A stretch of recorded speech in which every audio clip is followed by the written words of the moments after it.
right. So thanks for the conversation, Pete. My name is Dan Arnold. I'm a spiritual anarchist, and I spent 27 years as an order follower, 2 years United States Marine Corps, and then I worked in police work on the local, state, and federal level. By far, federal was the worst. I got out of that line of work because I realized how corrupt and all the contradictions within it. It was just I just had enough after 27 years altogether. I just was like, I'm done. So now I'm out there. I'm speaking the truth of the problem with order following. Period. Uh, you don't automatically uh, abdicate the responsibility of initiating harm to another person by saying I'm just following orders. And what my main mission is to do is to be a bridge between the freedom community, many of who are good people, anarchists, but they have a real venom for cops, and it's understandable. I get it. Yes. And then on the other side, there's the cops who look at anarchists or people who want real freedom, I should say, because they don't know what anarchy really means, and they automatically think left wing or chaos or whatever. And as a guy who speaks both freedom and cop, I want to try to be a bridge because I want to get more of those guys. Because a lot of the people who took the oath because we wanted to really protect and serve. We weren't looking at the small details. Yes. And then what ends up happening to a lot of cops, and I've seen this, is they check out after a while because, um, I will get more into those reasons, but I want to be like a bridge between the two because there's a lot of good people in that line of work that, and a lot of them right now are actually being conscientious objectors or refusing to go to war. There's a lot of good things I'm seeing. People are starting to wake up, and a lot of the good cops are actually getting out of the job. And I want to get them over on the good side, at least over here in this country. But they're being replaced, unfortunately, throughout human history. There's always been some mercenary willing to swing the axe or pull the trigger, Yes. and that's a little bit what we're dealing with. So that's kind of what I'm doing is I'm trying to be a bridge in between the two, Mhm. and I've been well received so far. Like I'm better received in the anarchist community than I was in the cop community, to be Yeah. honest with you. After years, so it's funny, but that's me, guys. I'm Dan. Excellent stuff.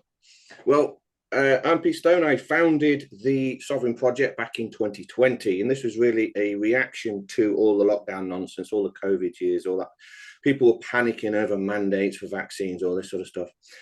So I set that up in 2020, and really what it was designed to do is educate people that they are actually operating within a system of commerce. This is a system of contracts. And I tried to educate people the difference between law and legal, and we'll probably get into this in a bit later, but the police don't actually deal in law at all. They deal in legal because they're policy enforcers. So I got this information out to everybody on our website, put a website out. I was interviewed once by Mark Devlin. It went viral. Suddenly I was inundated with people saying, can I be on their podcast? I said yes.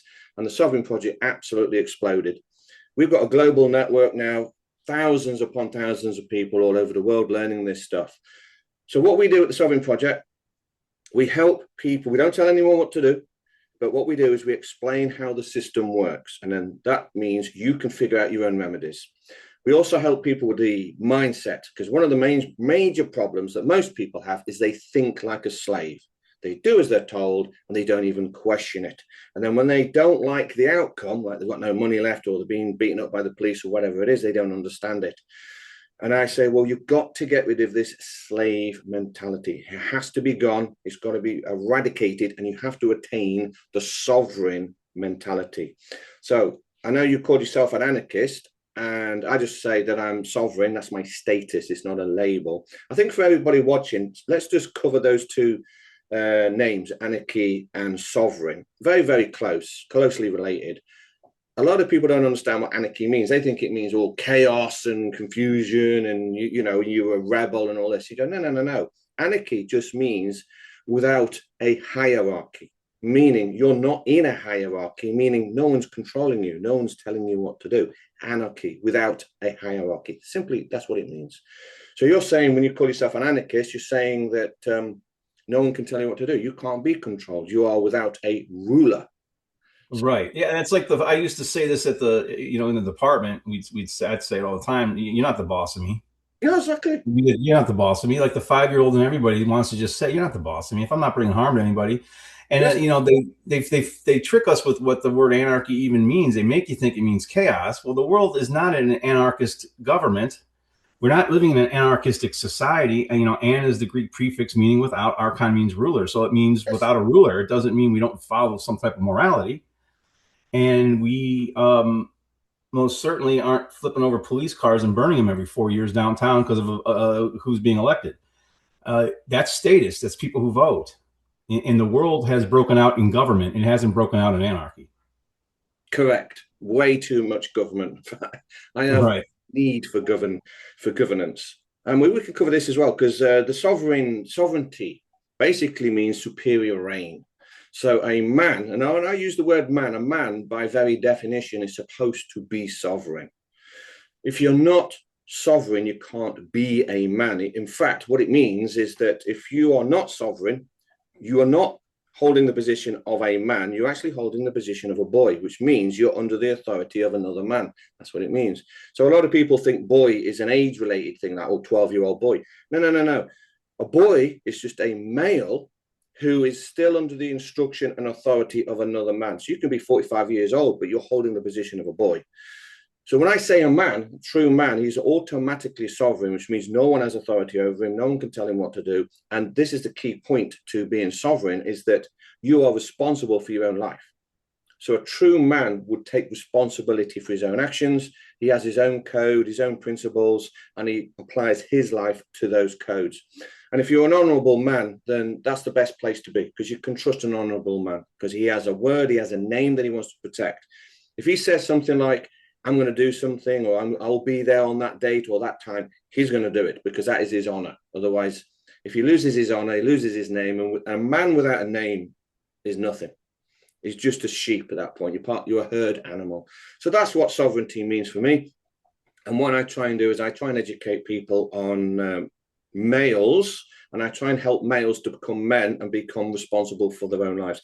And this does mean you have nothing to do with the government. You have no need for a government. Like an anarchist and a sovereign man has no need for a government. Let's touch on government, because a lot of people don't realize what government is.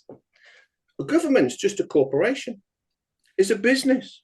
And all it's doing is it's offering a service to govern those who are incapable of governing themselves. So if you're someone who can't actually govern your own life, you're irresponsible, you can't do this sort of thing, then the government is there to say, well, we will run your life for you, but it's going to cost you. It does mean that you have to give up your rights, you've got to give up your sovereignty. You are now operating within a hierarchy, and you'll be labeled a civilian or a citizen, which is very, very low on this hierarchy. It also means that you give up all your rights, and then the government sells those rights back to you as the Bill of Rights, because you get your bill. There's your bill for your rights, because you've got to pay for them now. And you become a taxpayer, and you've got to follow the regulations. So that's what government is. It's a legal fiction corporation. And of course, this legal fiction corporation has officers, namely police officers. And they are policy enforcers, and they enforce the policy of the corporation. And this is where I think a lot of people like yourself, when they got into the police, they thought that the police was something to do with law and right or wrong. And you were there to actually arrest bad guys, rapists, murderers, this typical Right, thing. right. But then when you get into it, and I'd like to hear more from you on this, because I'm fascinated to know from the inside. When you get into this institution and you realize, well, hang on a minute, this has got nothing to do with law. And I do not seem to be actually arresting bad guys. I seem to be arresting Granny for putting Facebook comments on social media. Yeah. So I left the job in 2015. So I've been out of it a while. I didn't just leave when things got, bad in 2020, like a lot of cops were leaving back then. I left well before that and started doing this work and doing podcasts and things before that, wrote some books. And, on the local level, cops sometimes will do some good. When I was working on a local level out on an island in Lake Erie, I was like the community policer. I used to get in trouble because I wouldn't write tickets. I wouldn't want to write a misdemeanor ticket. I didn't want to be the cop that was Mr. Meaner. I wanted to be nice. And if I was on the side of the road getting my ass kicked, I wanted somebody who knew me to be like, hey, that's Dan.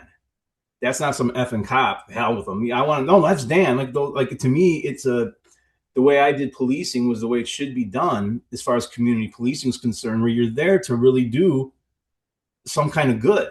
And when they wanted me to write, I mean, I'll give you, for instance, the small town I worked in, they wanted me to go out and get product. Yes. Go get product. And we're talking like drug dealers now. You want me to get product. Okay. I wouldn't do it. Okay. And I'm not making more, I'm not going to steal money from these people. First off, I would have felt like a hypocrite. Okay. If I write somebody for going 11 miles over the speed limit, and I know damn well when I get off duty, I'm going to drive 25 miles over the speed limit to get home to drink a beer just to get, just to relax from dealing with all you backstabbers. And that's not even the bad guys. That's not even the crackheads. That's the people who all want to get promoted so they can take less orders. Yes.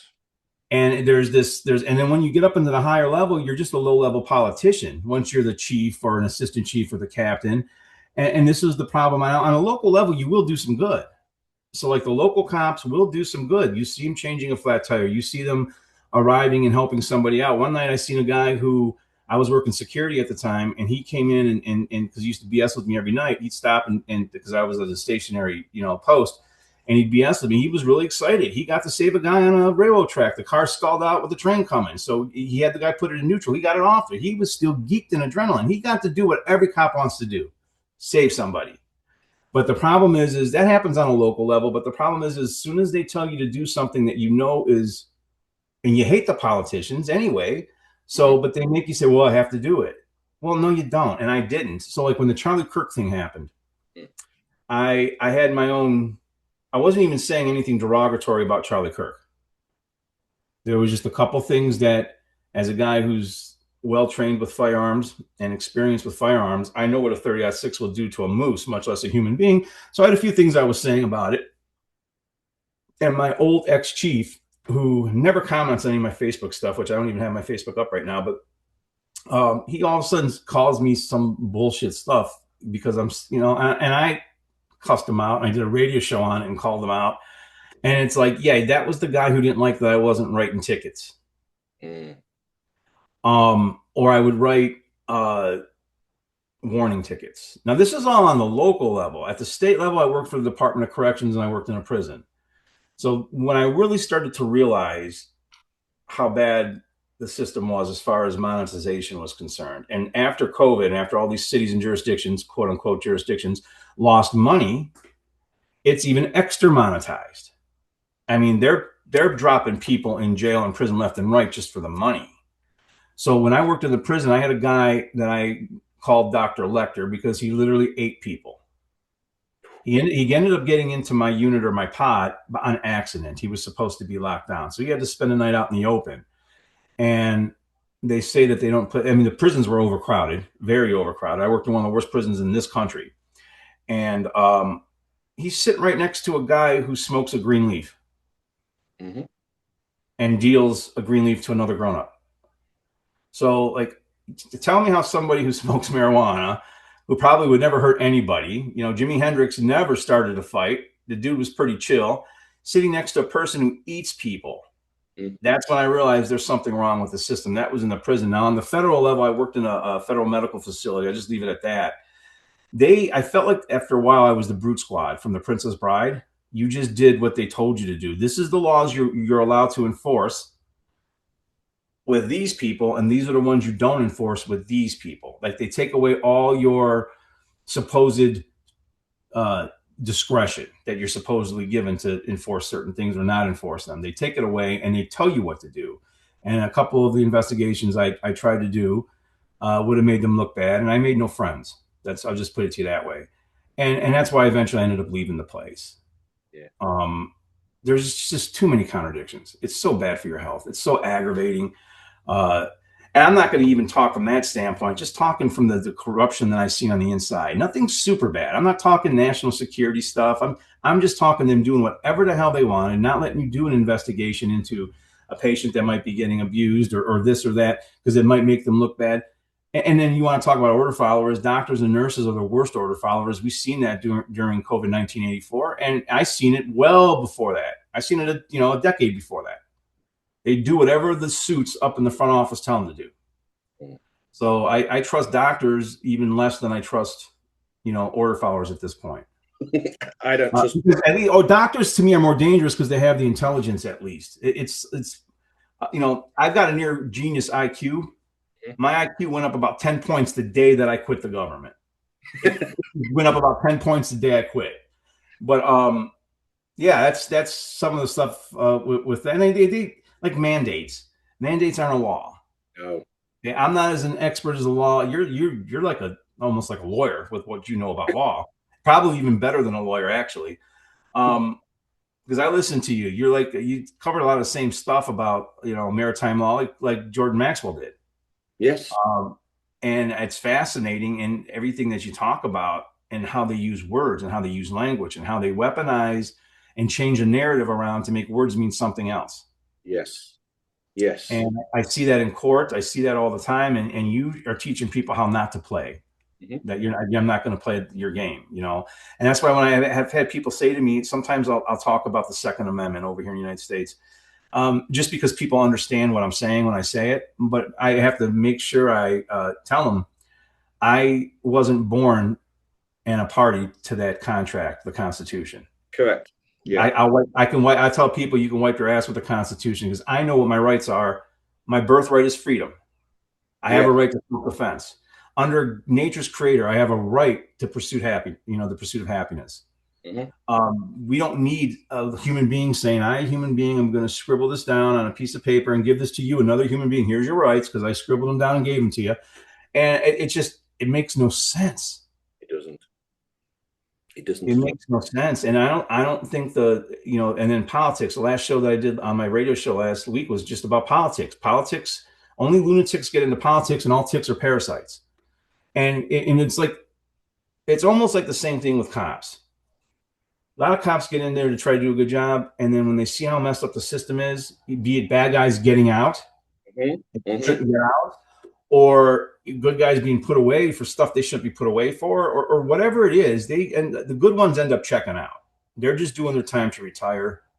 But a lot of them turn into bad people. And what ends up happening in Washington, D.C., some politicians probably go there with an idea that they're going to try to do some good, and they all get turned. And it makes me wonder, what are they getting read in on that makes them flip? I mean, even General Mattis, a very respected general, in 2020, when he all of a sudden he's over in Washington State wearing a mask, telling people, "This is General Mattis. Wear your mask." I'm like, that is not General Mattis. That's a lizard. He got murdered and they cloned him. That is not him. Or what the hell did he get read in on? What did they do? They sit him in a room and a 12-foot reptilian came in. And he's like, okay, fuck it, wear your masks. Like who's General Mattis? Probably blackmailed or something. Yeah. Yeah.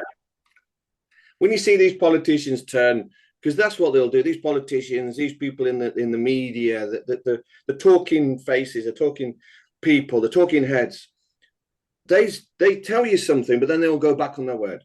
And I'm thinking it's going to be blackmail or something like that, or they've been paid off and they've taken the money and then they flip. Something's going on. I mean, we can get quite deep into this regarding the paedophile rings and all this. I'd like to cover some of this actually. Absolutely. And the police not doing anything. But what I'd like to do is just go back over a few things because I was making notes while I was listening to you. Okay. And I totally agree because you mentioned the Second Amendment, obviously. So right. I think the American people, I don't know how to explain this, but they don't seem to have the sovereign mentality. They're still thinking like slaves because they think the Constitution has given them rights. And this is not how rights work at all. Because if rights are granted to you from a higher authority, then they have an authority over you and they can take those rights away. So everyone's going, so if I ask, I love America, I love the American culture, by the way. I do not like the government or their politics or what they're doing overseas and all the wars they're doing, but the people and the culture, I love it. Right. So the American people, I mean, I look at the Americans, I'm going to have a little joke now on you. I look at the Americans because, I consider myself like English, but from historical ancestry, from like Vikings and that, not England, the corporation. So that's my ancestors. Right. So I look at the Americans and I love the Americans. because you lot invented spray on cheese, so I've got to tip my hat to that. But you're Yeah. like the cousin who's always getting into trouble, you know, and you got that cousin, and you still love him. You still love him. Right. So the Americans, you've got the Statue of Liberty, right? And they keep going on about liberty, and I says, look, liberty is not freedom. Freedom means you are free in your dominion. That's what the word means. Free in my dominion. Man has his dominion. I live in my dominion, and I make the law within my dominion, and I'm free within it. That's what freedom means. Liberty is granted to you, which is privileges and allowances granted to you. So you've got a statue of liberty, which is a big joke played on the American people. So a lot of these American people, I'll say to them, do you have the right to bear arms? And they'll say, yes. And I go, where do you get that from? And they'll go, Second Amendment. And I go, oh, no, that does not give you the right to bear arms. The living, breathing man has the right to bear arms because he says so. Right. No piece of paper. I don't have to look it up. I'm not looking at a constitution. See, I spoke about a boy earlier on, the position of a boy. This is something people have got to learn. They don't even understand what a patriarchy is. They have no clue. Patriarchy basically means protection of the father. So it doesn't mean men in charge, because people think patriarchy means men in charge of women. No, it doesn't mean that at all. It means an individual man who's taken on the position of father, and he's protecting his wife and children. And there's a hierarchy. That's what it is, patriarchy. He takes first title. The wife takes second title, and of course the children are further down in the hierarchy. So the man has his right to bear arms because he says so. This is a patriarchy. Now, going on back to America, a lot of Americans will refer to themselves as a patriot. And I try and explain to people, do you actually know what that means? The word patriot. What it means that you are a product of the fatherland. It means you've given up your right to be a father and be a man and have your own patriarchy. And you are now, what you've done is you've given that up. And what you've done is you've put the state in the position of the father. The state is the father. Think of Adolf Hitler and the fatherland and all this sort of stuff. He was putting that out. So when I talk about men have given up their manhood and they've taken the position of a boy, it's because they've accepted legal titles like American citizen. They've allowed themselves to be granted liberties under a higher authority. They've allowed a constitution to dictate what rights they have or do not have. And that's what I mean. You've taken the position of a boy because you are now looking up to the state and saying, oh, please, Mr. State, can I do this?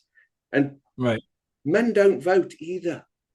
Men don't vote. So all men that are voting, I says, what the hell are you doing? This is the trap of a democracy.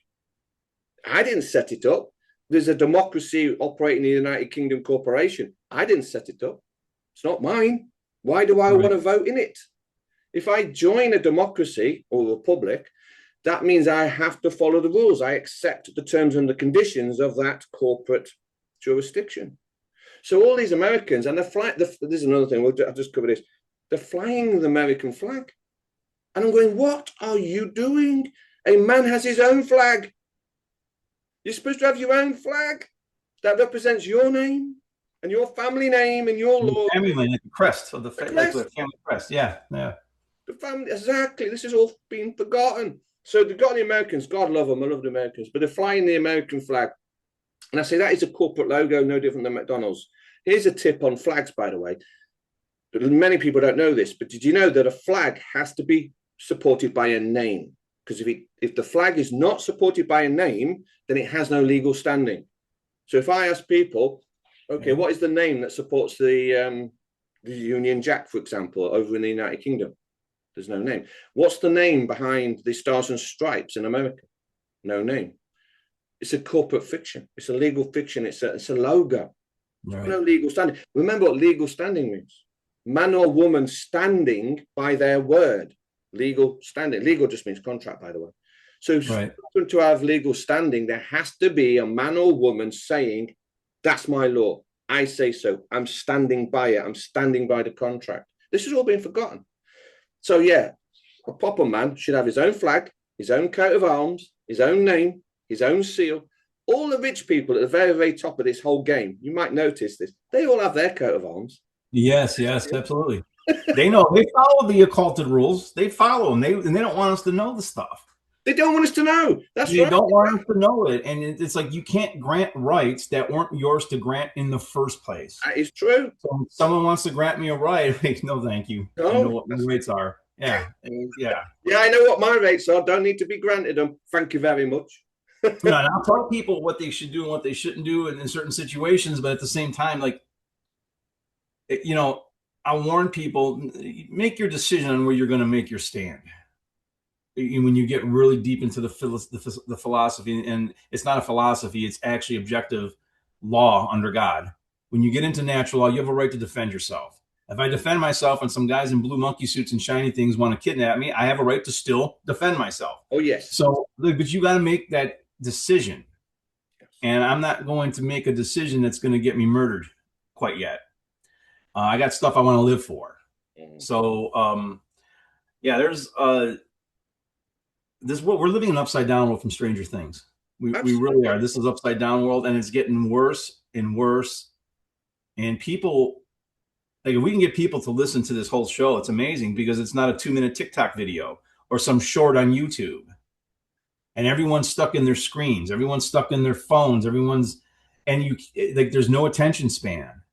So all they do in schools when they're teaching people in college is they're just regurgitating memorization to get a grade. Or they're not being taught how to think. They're being taught what to think. Yes. And, sometimes I'll talk about psychology or I'll talk about other things and I'll have somebody say, hey, well, where'd you get your degree from? Where's the initials behind your name? And I'll say, everyone in Washington, D.C. has a degree. How's that working out for us? Maybe we need some more heart-based holistic intelligence. Maybe we need some marrying up of that logical brain with what is actually right and wrong with a little bit of intuition. It's not that hard to have a balanced brain. And they work really hard at keeping us in balance and however they can. And I don't know how it's going over in the UK, but here we got a beautiful blue sunny day. Guarantee you by this evening or tomorrow, they'll be filled with chemtrails. So, I mean, that's something, and they're poisoning the ground. They want us to rely on them completely. They don't want us to you're considered a extremist if you have a garden. Insane. If you catch your own water on your own land, you're breaking a law that they created because they can't make law. Mm-hmm. So it's nobody knows. It's everyone's mind control from the time we're kids, and nobody knows. And when you wake up out of it, it's like waking up from the Matrix, and other people think you're nuts. They do. They do. No one wanted to listen to me for years because I was telling people back in 2015 is when I started to become vocal and started warning people, and I started saying things like there's a reset coming, they're going to lock us down in 2020, all this, the resets, they're going to reset the financial. You knew about that a while. I didn't start finding that stuff out till like 18 or 19. I started realizing in 19 something was coming. Yeah. Oh, wow. Okay. You were ahead of the curve. Yeah, no one wanted to listen. So I've been at this game a very long time. I got into this back in 1992. Okay. So when I first got my first computer and I got the internet, so I was, back in the day when the internet was very simplistic and very slow with the 56K modem and all this. Don't know if you remember the dial-up modems. Yeah. I was on the internet back then. So yeah, I was researching it. When I really got into it was in the Twin Towers. So when that happened is when I started, okay, I'm going to have to start researching this stuff because what I was seeing on the TV did not make any sense whatsoever. I was noticing so many issues of what they were saying that I can tell that the news was lying to me. I'm saying, no, you're messing with me now. So I started looking into that. But yeah, I mean, you mentioned the food. The food supply is absolutely toxic. And I'm trying to educate people on things like, it's not just the legal system that I researched or terrorism or politics or all this, the financial system, it's everything. So I've researched the food and I don't know if you know about germ theory, terrain theory. So I was looking into the germ theory versus terrain theory. And I discovered back in 2017, viruses don't exist, not the way people think. So you don't catch them. So this germ theory idea that you catch stuff is wrong. So what's actually going on is the body itself is actually reacting to the food you're putting in your body. So if you're eating toxic food, you're going to get sick. And one of the other things I discovered about cancer as well, we've got to blow the whistle on this, but cancer is your friend, is trying to save you. I mean, I ended up in hospital, so I had to research cancer because I was facing some horrible stuff, operations and that. Says I don't want to do that, so I cured myself. So that's why I researched that, and I discovered that what was happening is because I was eating traditional English food, or packets of crisps, chocolate bars, normal supermarket food, right? And I Right. would eat vegetables as well, but they're all full of E numbers and artificial colouring and stabilizers and modifiers and emulsifiers and all this. And there's no nutrition in any of it, cornflakes and breakfast cereal, and everything's toxic. So you keep eating this stuff and you'll end up getting sick. And one of the things that will happen as well, especially as a man, is you've probably heard of all this mental illness that's going on, anxiety, depression. You don't catch this. You don't just have it. It's a reaction to the food you're eating. And what's happening is your brain is screaming out to you and saying, you're eating junk, you're poisoning me. And the only way that the brain can do this is make you feel anxious and depressed and give you Mhm. that. So if you feed men soy, fruits and veggies, and carbohydrates and sugars and E numbers, then what happens is they become very emotional, and they actually end up becoming very anxious, timid, depressed, and then they can't function anymore. They can't function as a man, and they end up, in serious situations, committing suicide. So one thing I actually discovered, I'm going to throw this out there. I don't know if you know this, but the species man, we are in fact obligated carnivores. We're supposed to be eating meat only. This blew my mind when I discovered this. So when I switched to eating meat only, I don't eat meat now. So I eat steak and lamb chops and all this sort of stuff, and all sorts of organ meats and fish and egg. That's all I eat. I don't eat any carbohydrates or anything. But one of the things that does actually happen is that your memory returns, your brain really starts to function. You get focused, you get stronger. You end up like running up the stairs and you go, how did I manage to do that? I couldn't do that 10 years ago. So you get focused, and you actually, as a man, you become driven. So you end up having goals and you want to achieve the goals, and then you become competitive. So, and you don't feel depressed. Would you be depressed? Men don't feel depressed. Right. You get angry, but you overcome the problem. But this is all in the food supply. This has been going on since the 50s. And then if you look at the males today, if you compare the males in the 1950s, healthy, strong, vibrant, professional, knew what they were doing, had goals. I mean, you look at the history of America, the youngest country there is, the trailblazers that went over there, no safety net. And they go out into the wilderness with like a shotgun or whatever, and they survive. That's proper men for you. Look at the Right. average man today, or male, should I say. He'll burst into tears because the battery's flat on his mobile phone. Yeah. Or they, I have an experience where they want to talk a bunch of crap, beats up women, and then, tries to do something to you, and then it doesn't work out for them, and then they call the police. They can't handle their own business. So Yes. it's like, if you're gonna call the police after something like that, just turn your man card in and Yes. never try to reclaim it. You're done. Especially with family or friends or something. It's uh, I love it. Yeah, you've given up on your man card. It's yeah, just turn it in. Yeah, no, I'm a fishitarian. And I need the protein. I think the omega-3 fatty acids help the brain. I tried to go vegetarian for moral reasons for a minute, and it just didn't work out. I went back to fishitarian. I eat eggs. Um, but what I found out too is some people who are vegetarians have to be careful because four cheese pizza will still get you fat. Yes. Yeah, you can be a vegetarian and get fat as hell with all the carbs, and that's something that oh God, what's his name? Mel Gibson was talking about this. He was spending time in Italy, and he's like, the cheese here is different. The spaghetti, it's from real grain. You eat all this stuff, you don't get fat. They're all fit. You eat this stuff in America, you get fat as hell because of all the stuff they put in it. Mm-hmm. So I think that's kind of like we need real food again. It doesn't matter. Like we don't have real food, uh, and we don't have real nourishment. That's the problem. I mean, you need to eat fat on a regular basis. Everyone needs to be fat. I mean, remember, the government was telling everybody stay away from fat because it makes you fat.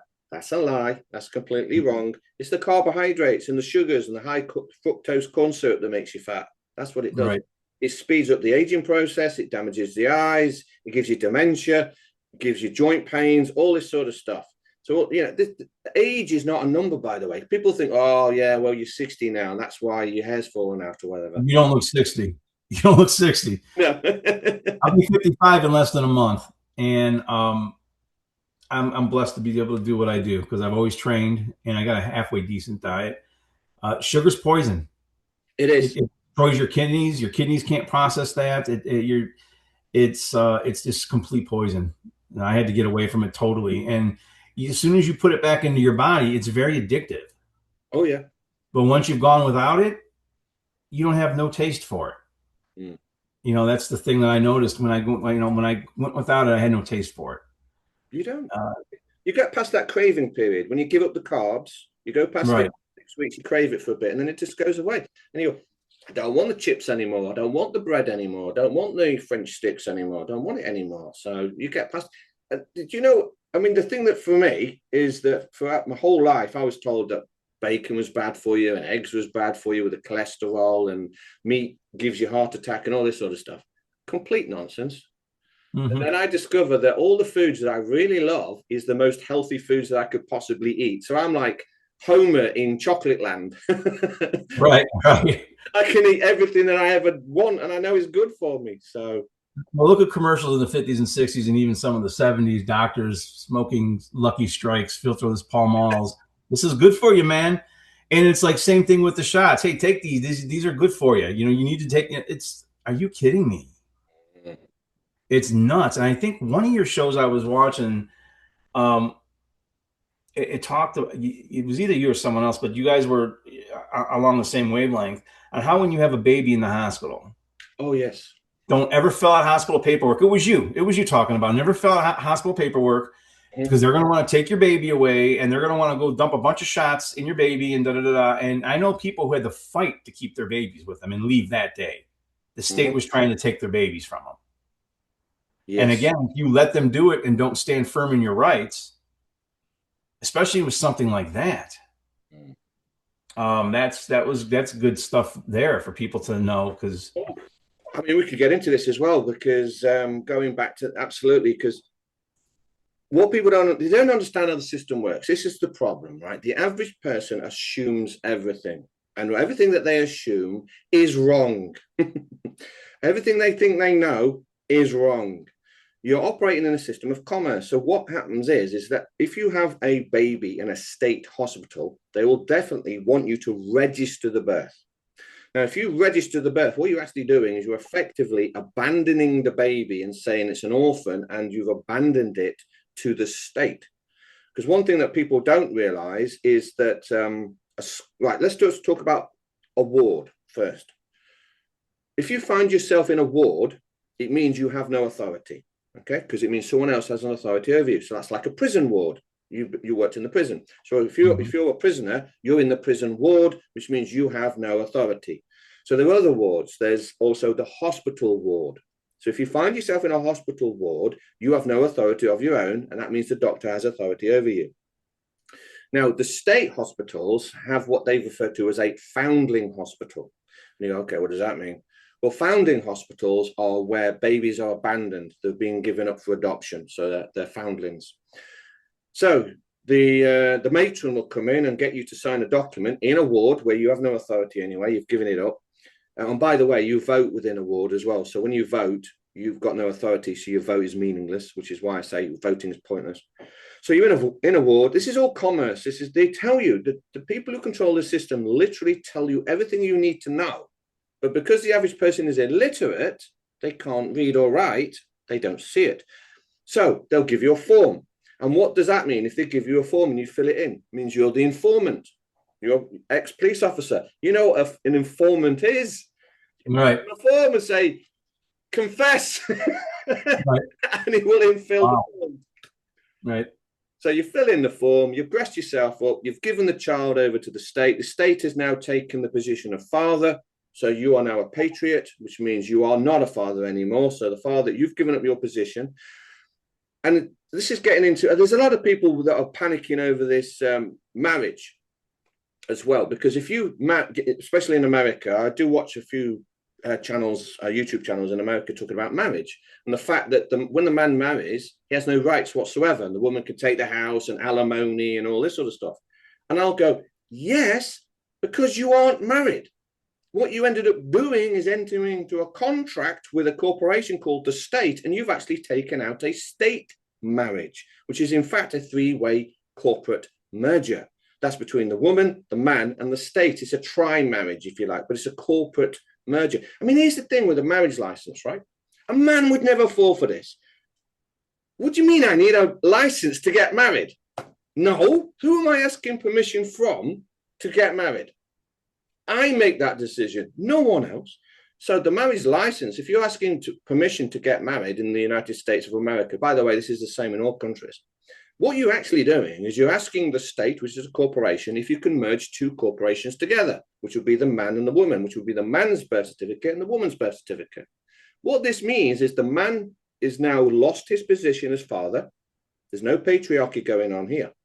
The state takes the first position. The wife takes the second position. And guess where you are as the man, your third position? You've got no say. And then if you want a divorce, what does the state do? Come in and says, right, you've got to follow all these divorce rules.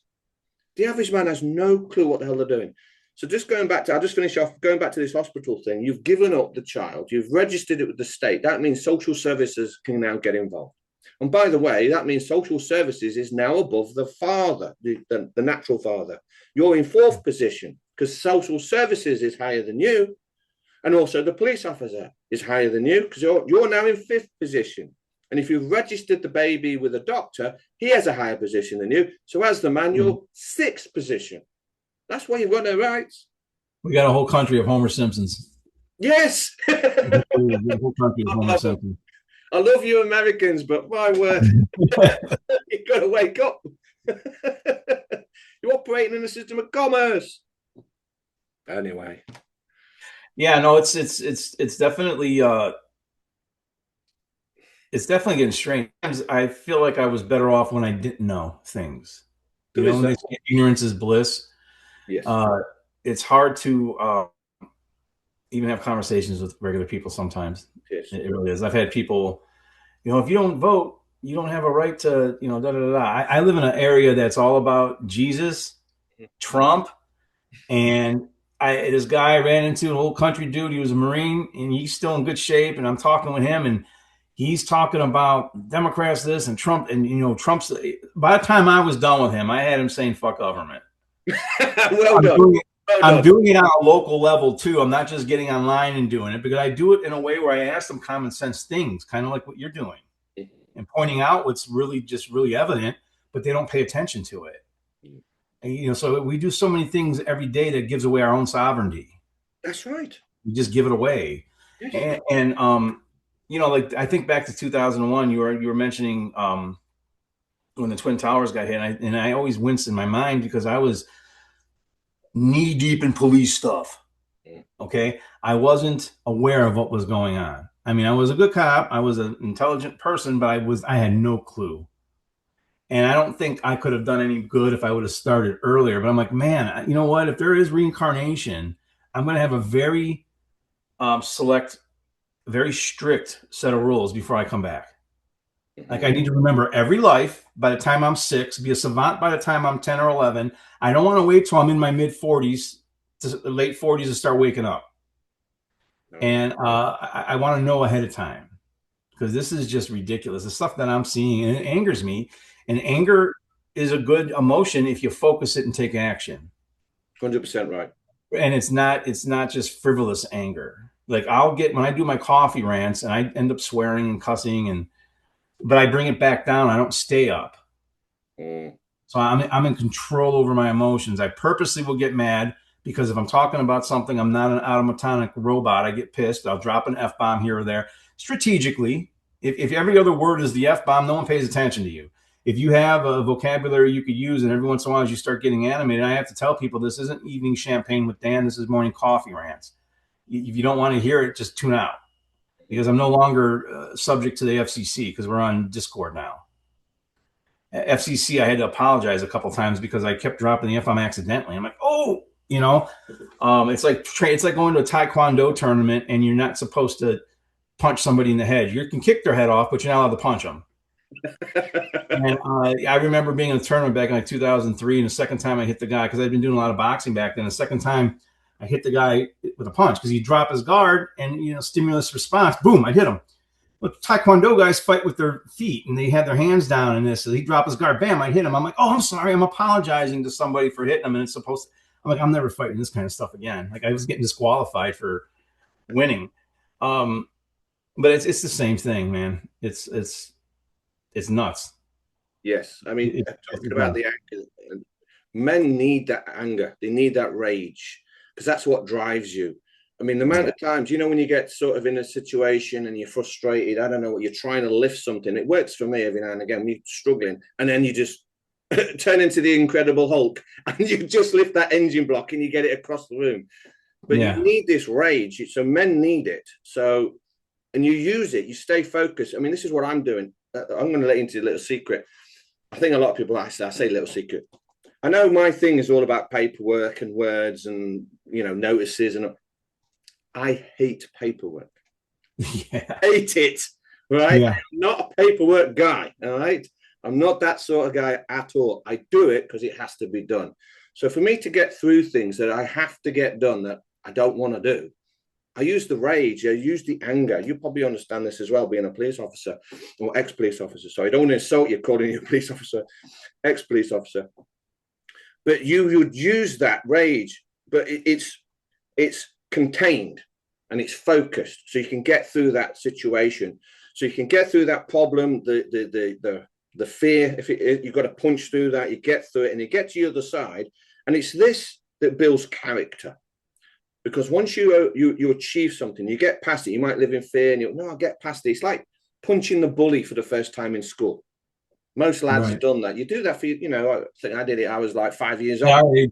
our age, definitely. Now they both get suspended. Yes, now you're not allowed to do it, and I'm Yeah, going. you got to go to a third. And I've talked about this on my podcast too. They've got people in schools, kids. They got kids in schools both getting suspended. And the one kid didn't do nothing. He just got hit in the face, and he gets suspended too because he was involved in a fight. And then we wonder why people snap and end up going and doing school shootings. Yes, that's when that There pepper was a shooting in my daughter's school yesterday. He came in and killed himself in the school yesterday. So spray. it's like, and thank God he didn't kill no one else. So it turns into a frustrating thing because our society is not set up for the human spirit. No, no These society. kids, my kids were getting Fs at one point in time because they're little geniuses Mm. and they were rebelling against everything. That's what ends up happening in these schools. The kid who's getting bad grades might be the smart kid Correct. in many cases. But yeah, I seen that one, and I was working as a lunch monitor for a little bit back in 2015 when I left the government, and my daughter was like only in the second grade back then, and so I spent maybe a week or two. I was working as a lunch monitor, and there was these two kids. They're looking at each other, two little boys, and they're like, "Excuse me," and you go over to help them, and the one boy's like, "He's offending me. I want him to move." I'm like, "Okay." And the other kid goes, "He's offending me. I want him to move." I'm like, "Do you guys know each other?" "Yes, we're friends." "Okay." Um, so like there's a bunch of tables. Why doesn't somebody just go ahead and move? And they're like, "No, I want him to move. No, I want him to move." I'm like, "You both have the seed of the universe within you. You will figure this out." And I walked away. Yes, So, good, good move. yeah, I mean, but this is how they're being. What it does is it creates passive aggression Mm. that wants to go to a third party authority person. They're training them at a young age now. These are mind controlled institutions. They're not schools. And they've got it in this country to where it's getting to the point it's getting harder and harder to even homeschool your kids. Mm. They want them going through these things. So like what I see is throughout all human history, because I actually zoom out and start looking at big picture stuff, right? Not that zooming in isn't important, it's very important. But I zoom out and like we've been enslaved as a species on this planet since our inception. And it seems like we're coming back full circle to another extinction level event. Yes, I agree. And I think Mother Earth is going to correct like she always does. And we're at the end of a 26,000 year cycle. 2,100 years since, we're coming up on since the time Jesus, if he was, I think he was a historical person, but I don't think, well, I won't even get into religion, but um, we're coming up on all the same stuff. And if you look at what they did in Jesus's time, the Jesus story has been reiterated about 40 times, at least 40 Yes. other times. Osiris, it's the same thing. We're going to repackage it at every new juncture. We're going to repackage the religion, have a different name, but we're going to keep it pretty much the same. Keep it with astrotheology, keep it in tune with that, and we're going to repackage this because it's a big psyop. You guys have a savior, and no one's coming to save us, folks. No, We have to save that's ourselves. true. Humanity has to assemble. I keep saying this. I'm a comic book geek, but Avengers assemble. I think humanity has to assemble. We have to stand up and say no. That's it. And we got to get everyone to stand up and say no. And then if we can get some of the order followers to say, no, we're not doing this. Back in 2020, during all the riots, I was saying, why aren't more cops stepping across the line and getting on the other side? And what I seen was very disheartening to me because I never did stuff. This is why I got in trouble. I wasn't a good order follower. I wouldn't have done that. I wouldn't have done it. I didn't do it. So these people are like, when they're told to let them do whatever they do, they're destroying property, they're hurting people, they're creating harm, and they're not doing their job. But then when they do say, "Yo, go ahead and stop them," there's all kinds of excessive force being used. Yes. It's almost like the police were frustrated from not being able to do stuff. So when they were allowed to do stuff, they went overboard. So I'll give you, for instance, I have a friend of mine who's a cop. They don't understand that what came over the border during the Biden administration was purposely blown up, was purposely made and put on TV the way it was to infuriate one half of the cult, right? The cult of the elephants now infuriated. So we had masks put on our faces back in 2020 and all this other stuff. I had this guy who's is with Homeland Security that I know, and I served with him in the Marine Corps, and he'll hit me up on certain things. Hey, what do you? Because he respects me, but then I'll say something that goes all the way against his shit, right? And I'm talking and I'm going back and forth with him, and he said, "Well, it's time we want to get our pound of flesh back for 2020." And they don't understand that the things that happened in 2020 and the things that happened after that with Biden and over the border stuff is giving the current administration the excuse they need to militarize our police and troops, to put them in the cities to do what they're doing.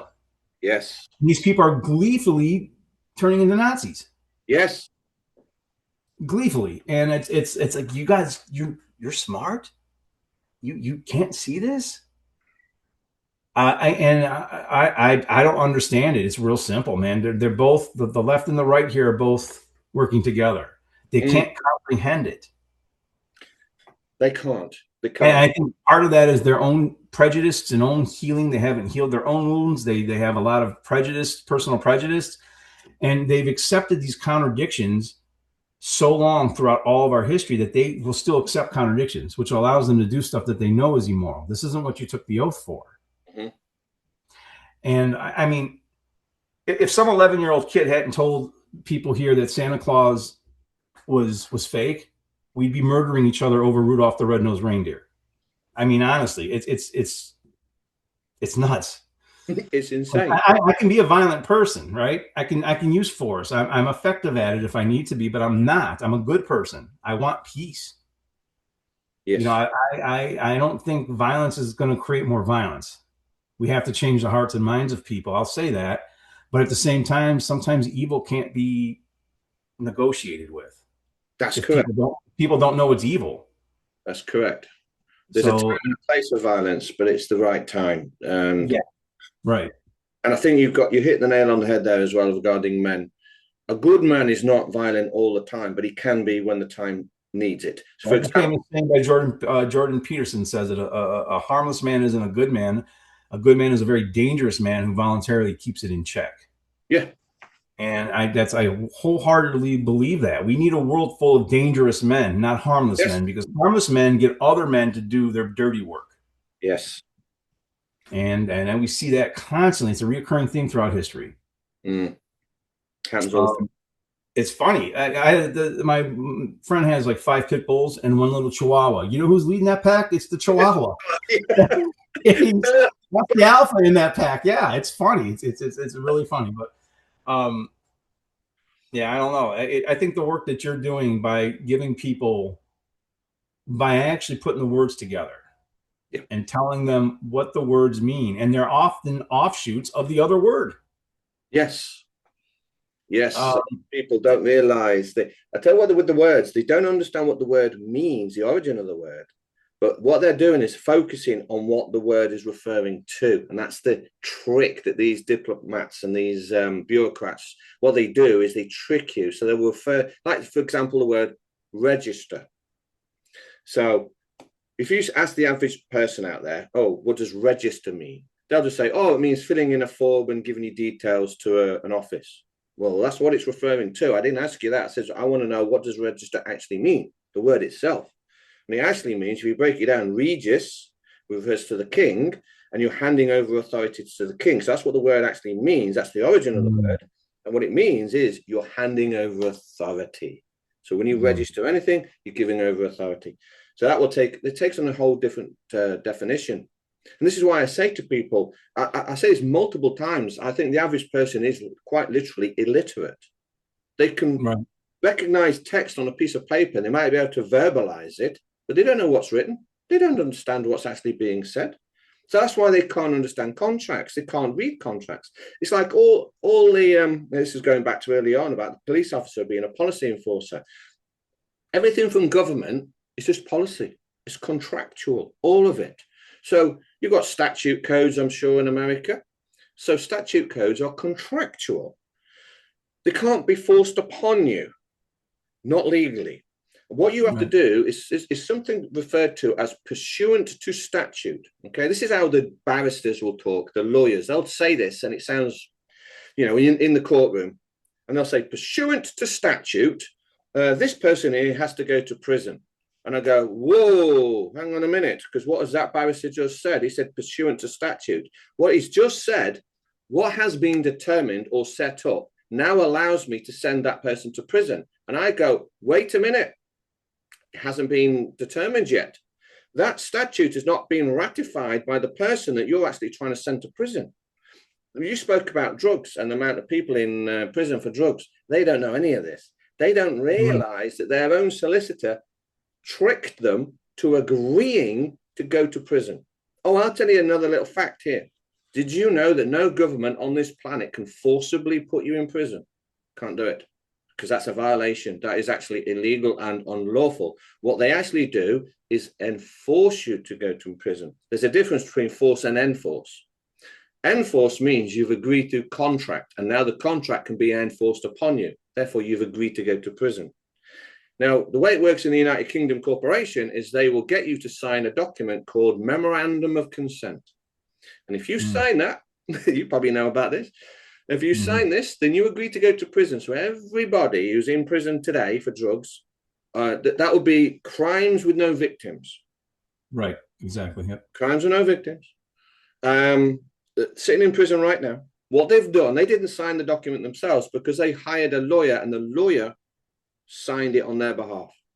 And that's why they're sitting in prison. They consented, they agreed. Remember, a government's just a corporation. It's like They McDonald's. signed a contract. That was basically signing a contract that I'm a party of this. I'm part of this thing. Correct. Yeah. It's And that's why you were doing the tickets. You know, when you pull someone over, you get the driver, you pull it, oh, you were doing 10 mile an hour and over the limit.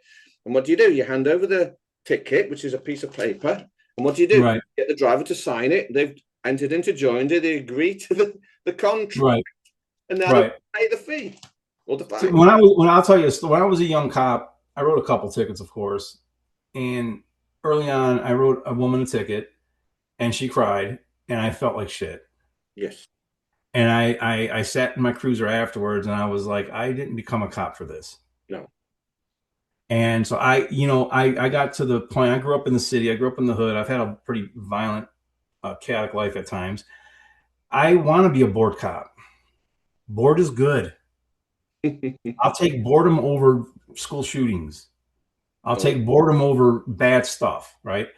I don't need to go out because I'm bored and write tickets. I wasn't gonna. I decided right then and there I'm done. I am Mhm. not doing a misdemeanor. There's funny stuff that you do. Like one time I went to this. I got a call. I'll just tell you about a funny call. I can talk cop stories, funny ones, prison ones. I got more prison stories than cop stories. I get a call to go to the garage to open up a car to do an unlock for a nurse because she supposedly was locked out of her car. I get up to the car and she's had worked a double and she's has her key. Okay. I don't know if you heard my Jeep beep, but she has her key and she's like, it won't unlock. And I was like, can I see this for a second? I grabbed the key, put it in the door, unlocked it for her. And I handed Yeah. them back to her. And she's like, oh my God. I'm like, that's okay, hon. I'd rather go to a million of these calls than one shot's fired. You know? So like some cops would get an attitude and get mad at her. No, no, no. I'm more than happy to do this. This is what I'm here for. Um, yeah, it's the contradictions, and it's not like I didn't have a temper here and there. I'm human. But I started quickly coming to the realization that a lot of the people I seen when I worked in the prison, I could be in there for that. Yes. Yes. And I started to realize that people in prison either A, don't belong here in Hmm. prison, they belong free or in counseling or in some rehab or something. At the worst, they don't belong here, or because they're rehabable, or they don't belong on Earth. Mm. You know, if you eat people, you probably need to be put out of the village.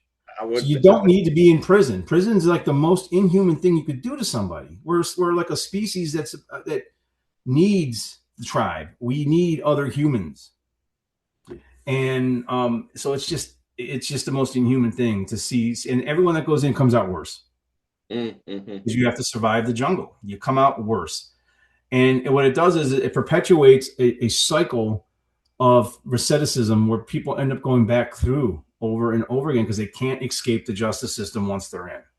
No, It's like that. getting into the mental health system and they start drugging people up. So there's a lot of things that there's a lot of things that need to change, but I think the whole system is so inundated with corruption, people don't even know where to start. And then this is one of the reasons why I like talking about a lot of the work that's done on the One Great Work Network, talking about objective morality. If we can get people to a baseline of morality, Mm. just baseline. That doesn't mean you're a great person. You might not be the nicest, most pleasant person. But if you are objectively moral and you don't initiate harm Yeah. to other people, well, if we had a world with that baseline morality, we wouldn't be at war right now. I mean, that's the baseline you need for higher consciousness to get to a one world civilization. And it seems like I got so many conspiracy theories. I don't like the fact that they're going to have us in like 50 smart cities throughout the world. Oh, right. Yeah. Yeah. Yeah. You Yeah. know, that's 50 bombs and everyone's dead. Yes. Like literally, I don't like it. What's the point of what you got to start asking questions? Who's benefiting by this? What's driving this? And why has this happened over and over again throughout history? I'm not getting religious in the least bit. I'm talking, this is science. Why does this keep happening? Hmm. Why are why is the hero's journey even needed? Mm. Why do we have to have a sovereign project? You Mm. know? And like I've talked to people that are in the network and I've talked to people like you, and it's like, hey man, this is great. I'm meeting a bunch of awesome people. You guys are great. I hate that I have to know you. I would rather meet you under different circumstances. Do you know what Yeah. I'm Have a saying? barbecue and have a beer or something. Yeah, whatever, exactly. It's you really what you see is the best of humanity. So, but you also it's because you see so much of the worst of humanity. Yes, that's true.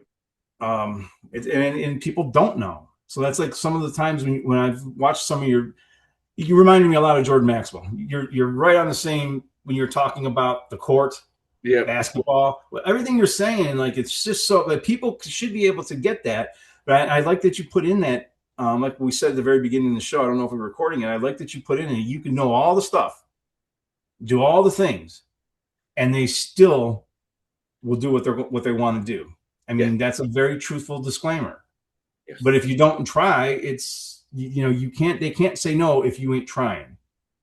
And I think you said something once where I forgot how you worded it, but the gist of it was you were in court and you had two magistrates just get up and walk out. Yes, yes, yes. That's an interesting story. Because I was in court and I was yeah, it was three magistrates walked out because I was digging into the paperwork a little bit too deep, and I was asking a few questions. And one of them, I was trying to make reference to the bond that had been created in that courtroom, and I wanted to see documentation for this and confirmation that the bond actually existed. And the court went quiet. I had a team of auditors behind me, my own personal auditors. So if I go, here's the thing: is if you go into court, one of the best things you should be doing is have a team of auditors go in there with you, and they take notes of what's going on. By the way, a court is just somewhere you do business. There's no law going on; it's just business. And what they actually do is they create a bond in your name that's supposed to pay for the infringement that you've created. I won't go too deep into that; it's very complex. So I was in the Right. courtroom and I said, I want details of this bond. I need to see it. And the three magistrates looked at each other, went, and just walked out. Didn't say a word. They all got up, and I went, "What's going on? What's going on?" And I went to the clerk, the court clerk, and I said, "Excuse me, what's going on? They're leaving the courtroom." I don't know if you know, but if they leave the courtroom, then they've lost because they've not determined a judgment and they just walked away. If you walk, it's like if you're playing chess. If you just say, "Oh, I'm walking away," and well, you forfeit the game then. Right. So I did that. But again, they still dragged me back into court, and then they just went completely corrupt. Didn't want to do anything at all. Because when I was in the courtroom, the second time they pulled me in, I tried to get the judge under the jurisdictions of the United Kingdom Acts and Statutes. One in the Acts and Statutes within there is what is referred to is you've got a Bill of Rights, you've got all these sort of things. Now, I have to try and get the judge to agree to those jurisdictions before I can apply them to him. So I was actually asking him questions on these sort of jurisdictional things, and he would not answer, and he was getting angry, and he was banging his hammer, and he was, and I had my auditors behind me, and they were writing everything down. And this is when we all realised that we was in a kangaroo court, that the book was absolutely not being referred to. I'll give you an example. Within UK court system, all the employees that work in that courtroom have to follow what is referred to as the bench book. So the bench book is the rules and regulations that all these employees must follow. So what I wanted to do is to actually point out the bench book to the judge, and then I was going to start quoting the policies within the book because I wanted all their full names and details and everything like that. And so I says, Your Honor, I do need to bring up to your attention the bench book. I need to go over a few things. He goes, "What bench book?" It was at that point I went, "Oh, okay, it's like that, is it? It's like that, is it?" So yeah, you can have a perfected remedy. In other words, a perfected remedy is where your paperwork is spot on. Your case is perfected, and it won't matter if you go into that courtroom because they're so corrupt. They go, "Whatever, we're throwing it out," and the corruption is off the scale at this point. To me, it's good news. I mean, yeah, they absolutely threw the book at me and whatever. Stuck me in a cell and all this sort of crap. Oh, they got to make you. They got to make an example. Then Yeah. he decided to. Yeah. Yeah. Well, I had police outside my house one night, 10:30 at night. The whole street full of police. Why? Oh my God. What the hell's all this about? And I was wrestled, chucked in the back of a car, made up fake stories. They tried to say I stole my own car because the car's stolen. What, the one parked on my driveway that's actually registered to this address, that's actually insured and MOT'd, that you can check any time using your computer. You're saying that could be stolen, and that's why you've turned up outside my house. Oh. And they were trying to throw everything at me. They were saying all sorts of stuff. And I said, give me evidence, give me evidence. And then they just jumped me. And I went, oh, here we go. Oh my goodness. Yeah. Yeah, because you're giving resistive dialogue. So now they have to up the level of force. Of course. Yeah. And what they were trying to get was voluntary compliance because there was no laws that were broke. Well, there was nothing that was broke. There were no statutes broke, is what it sounds like. There was nothing broke. There is no law. Only God makes the law. Gravity, karma. The laws of gravity, yes. Yeah. I mean, that's law. What man does isn't law. And this has been the same thing since Jesus' time. It was Roman centurions who carried out the orders to the crucifix there to torture him. Yes. And yes. I'm spiritual, not religious. I've gotten people mad at me from the Abrahamic religions because I'll point out certain things, and it's like pointing out the Democrats and Republicans will point out each other's hypocrisies, and they're both right. Like Mm.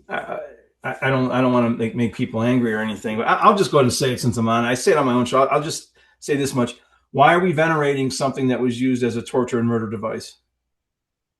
Were we maybe tricked? If we've Mm. been lied to now, if the leaders of today lie to us, do we think they were truthful back then when we see the same type of slavery and injustice? Mm. If they do everything inverted now, Mm. do we think that it wasn't that way back then? Mm. I might as well wear a guillotine on my neck and venerate the guillotine, because now I'm not talking about the Templar cross. I'm not talking about a regular cross with 8 point with four sides. I'm not talking about the even cross. I'm talking about a crucifix. It was used to torture and murder people. We're venerating it. It was. You're absolutely correct. So it's like, I'm not sure about that, and that's just one thing. And again, I am not, I've said this on my show, I am not egoically or emotionally attached to any of my hypotheses or any of my, theories.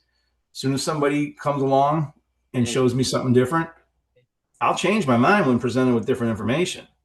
But Yes. what I study and research and I look at, I've got my own brain. I'm going to come to my own conclusions because I'm not even going to say critical thinker. I think, I normal think. People And can't even think. yeah, so it's just like, when you start questioning, when you start seeing this and you've been lied to here and there, you're going to start questioning everything. We have to. And I think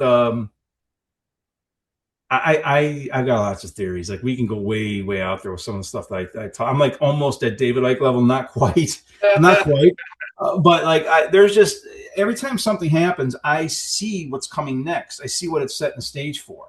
So the newest thing in this country, imagine this: Texas had a law, 3 strikes and you're out. So some guy was dealing marijuana and smoking marijuana with another adult 3 times, and he's doing life in prison. And X amount of years later, it's legal in every single state in the country. He's never getting those years back. So um, No, obviously, we don't understand what's really moral and what's really not. no. You know, I forgot where I was going with that. I was going to make a bigger point. It'll probably come back to me, but I totally lost where I was going with that. But it was going someplace with it that Well, had to do with Texas. well, we can touch on this. We can, I mean, the thing about legal and lawful, because the average person doesn't understand the difference, because you touched on it. So the thing with law, I mean, I know a lot of people refer to God or whatever. That's fine. I don't stop them doing that. I personally don't. But Right. I did notice you said that laws are beyond man's reach, like the law of gravity. I can't change that. That's a law that I can't change. I can't change the law of time. I can't change the law of math. Right. Laws of it. Can't do it. This thermodynamics, same thing. Thermodynamics. Yeah. Yeah, I can't make that cold. So that's beyond my reach. They're laws, and that's what I consider laws. Then what you've got is man-made laws, but that's law in contract. So two of it, like us two, we could write a contract together and we can write down laws within it and we can both sign it. And then those laws within that contract apply to both of us because we agreed. In fact, here's a Mm-hmm. maxim of law. Maxim of law is consent makes the law. So if you consent, you've made the law, you agreed to it. And that's the same as a criminal, because if a criminal decides to break into my house, that was his decision. He consented to that. Therefore, I can apply my law upon him. Consent makes the law. Now you've got legal. Legal just basically, in layman's terms, just means contract. That's all it is. But the thing with legal is legal operates in the system of commerce. This is referred to as the system of the dead. So this is legal fictions, corporations. Now you can have a lawfully legal contract, which would be, for example, something that's lawfully legal. Again, us two, we can have a legal contract that's also lawful, which means it doesn't harm anybody. But let's say we got into a contract and we said, you're going to murder somebody. Well, that's no longer lawful. Right. But in the eyes of the government, that's still nice and legal. And I always use the reference of 007, license to kill. He has Right. permission to kill, but it's all legal because it's all agreed within a contract. It's not lawful, but it's Right. legal, and that's the Right. difference. So Really, lawful and moral can be interchangeable, because if you're going under God's law, you're being a moral person. correct. And like if two people, like you're saying, if I understand you correctly, I understand it. In if two people agree to something where they're not bringing harm to others, and they sign a lawful contract agreeing to X, Y, and Z, Yep. it's lawful because they're not bringing harm to each other, and they are voluntarily entering into this. Correct. It's the thing that the government does is they operate through coercive violence. They operate through coercion. Yes. You're going to do this, this, and that, or we're going to come take you. We're going to come do this if you don't. And so, like they might be operating under what they think is the law, but they're operating under Legal. they're operating under legal coercion. Yeah. I mean, again, it's going back to the policeman who's pulling over the motorist, right? Right. You see, it's not lawful. Speeding is not lawful. It's got nothing to do with law. It's a legal thing. But as a police officer, you can't find the woman that you pulled over until she signs a document agreeing to the ticket. Now it's nice and legal because she's consented. And that's what government only deals in legal only. So in their world, war is legal, not lawful, because of the murder, the death, and all this. It's not lawful in any way, shape, or form. And if you know your history, you know that just about every single war was actually created by corporations and monarchs and religions anyway. So it's never the person dying on the front line. They never started it. They're the ones who just got to fight and die. Right. These kids don't want to fight each other. No. They're poor people going to the militaries for the benefits. And you know what? We live in a world where, unfortunately, we maybe have to protect ourselves from other people. But if it's not real self-defense, they don't want to murder each other. Oh. Let the old rich guys go kill each other. Yes, the ones who make the policy within these governments. Let them do it. Yeah, let them do it. Why force poor kids from around the world to murder one another? All under obfuscated morals, thinking that they're defending our freedom. You're defending a corporation's money. Yes. You're defending oil. We could have had free energy in the early 1900s from Nikola Tesla, but they came in and took that away. There was a guy, I was just watching a video the other day. He made a car that would run on a gallon of water. It would go like 60 miles on a gallon of water. Sure. He was found mysteriously dead, and all his stuff got confiscated.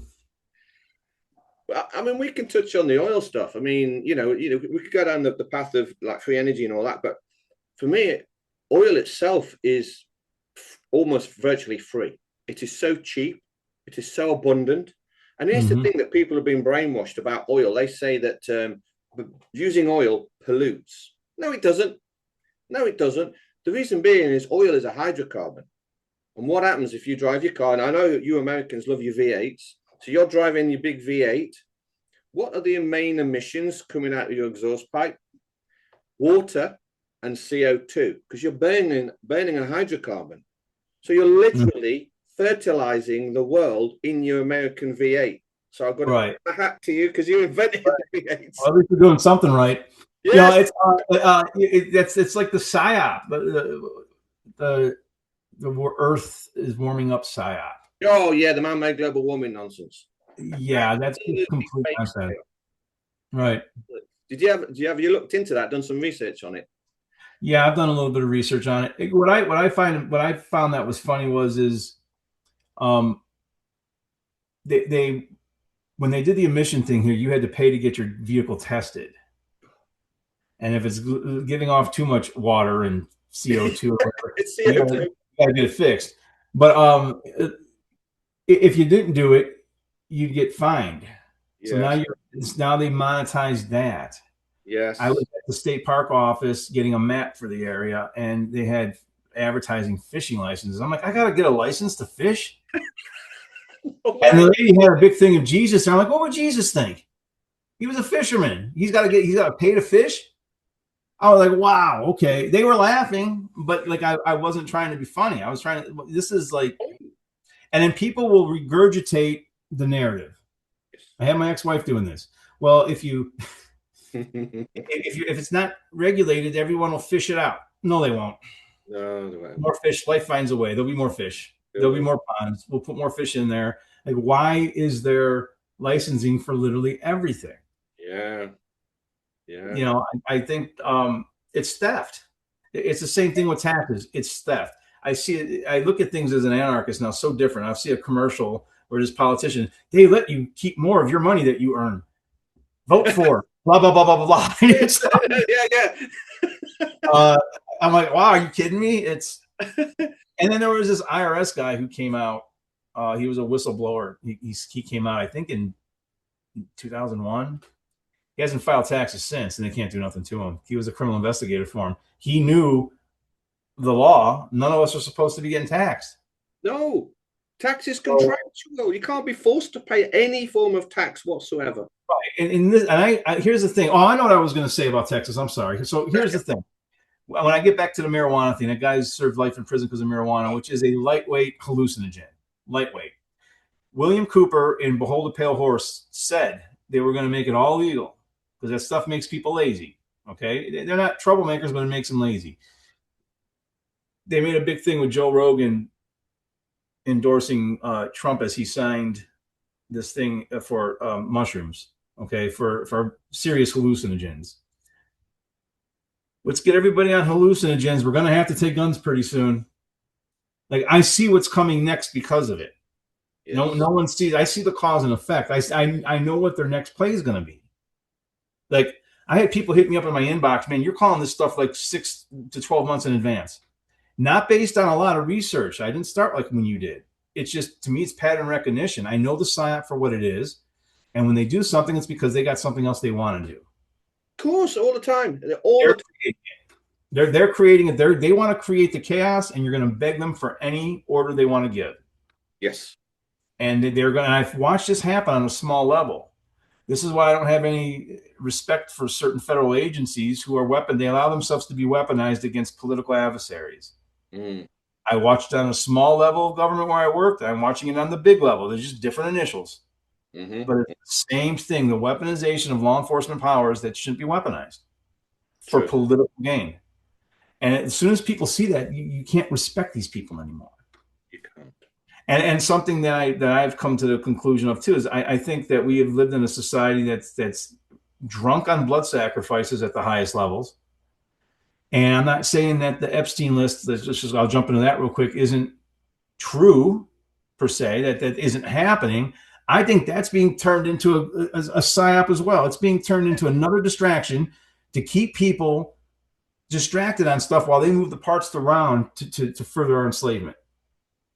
And why is it that there's certain people that have this occulted knowledge of human psychology, but they don't want the rest of the world to know it? They even make the word occult seem like it's dirty and evil. Mm-hmm. Okay.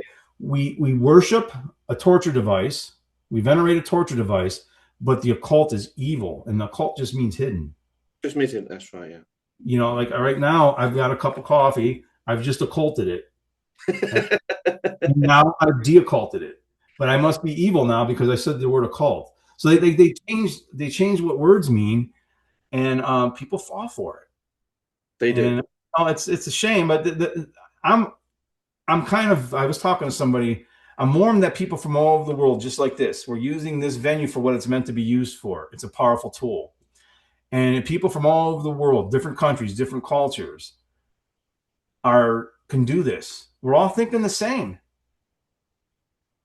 We could probably talk to a citizen in India, a citizen in somewhere in the Middle East, who's exactly as intelligent and critical thinking as we are, and they're going to be on board with us. And this is why we have to get humanity to assemble, and all like the No Kings March that they had here. My friend was telling me about.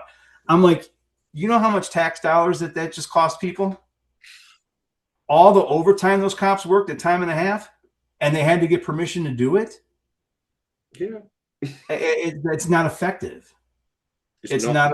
They bought they go and they pay for their license to have that march.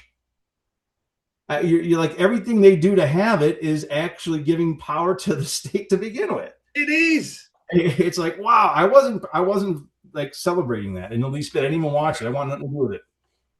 I mean, I want to touch on. I mean, I've been making notes again while I was just listening to you as well. Protesting and petitioning. Men don't do this. You see, if you protest, only women and children protest, not men, because we tell you how it is. Well, have I got anything to protest against? Right. The problem with protest is if you protest against something, you're accepting the obligation of the very thing you're protesting against. So if the government says, well, we're going to bring in digital IDs, and then you protest against it, You just told the government that the digital ID does indeed apply to you and you've accepted it. This is how this works. And it's the same with a petition. So if you petition anything, remember, you're filling in your details, you're filling in the form. So you give your name, address, you sign it. That's the 3 score, by the way. This is the devil's contract. If you give 3 bits of information on that form, you've contracted. That's how the government works, by the way, using the devil's contract. Wow. So if you sign a petition and you give your name, address, and date of birth and you sign it, what you've done is you've agreed to the very thing that you are petitioning against. So the thing never applied to you before, but now you've petitioned, now it does. I mean, you probably saw a lot of the farmers in Ireland blocking the roads and all this going on. And I'm like, oh, man, I wish they'd stop doing this. All this blocking the roads and all this, what you're doing is you're petitioning and protesting, and you're telling the government you have no knowledge of business. You're not a businessman in any way, shape, or form. Do you think Elon Musk would hold his breath until he turns blue out of protest?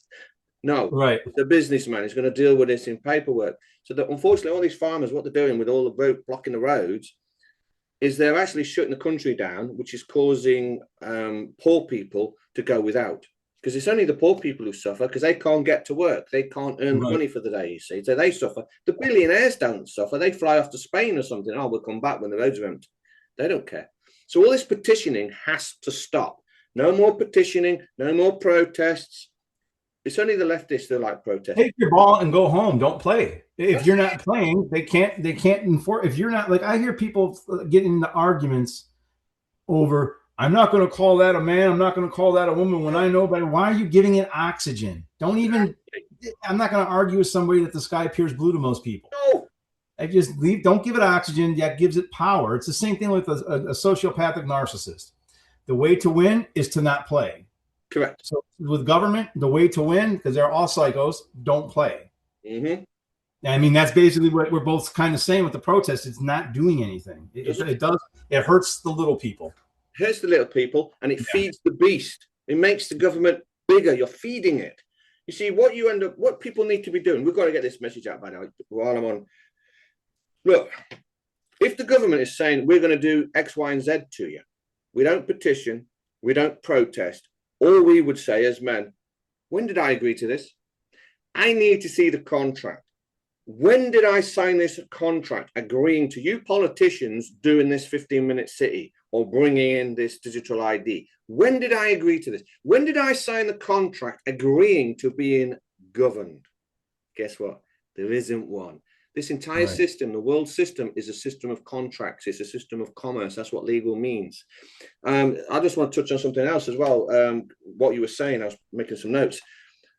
You were saying like, they're going to make marijuana legal in Texas, I believe you mentioned, right? Right. Now, you've got to understand what is actually going on here. Texas is not the physical land people walk on. That's not what it is. Texas is a corporation. It's a jurisdiction placed upon the landmass. And it only applies to you if you accept their contract. If you accept their contract and operate in their jurisdiction, then they can then make things illegal and not legal. It's like when you say, when the government says, oh, we're going to ban drugs. Are you? How are you going to do that then?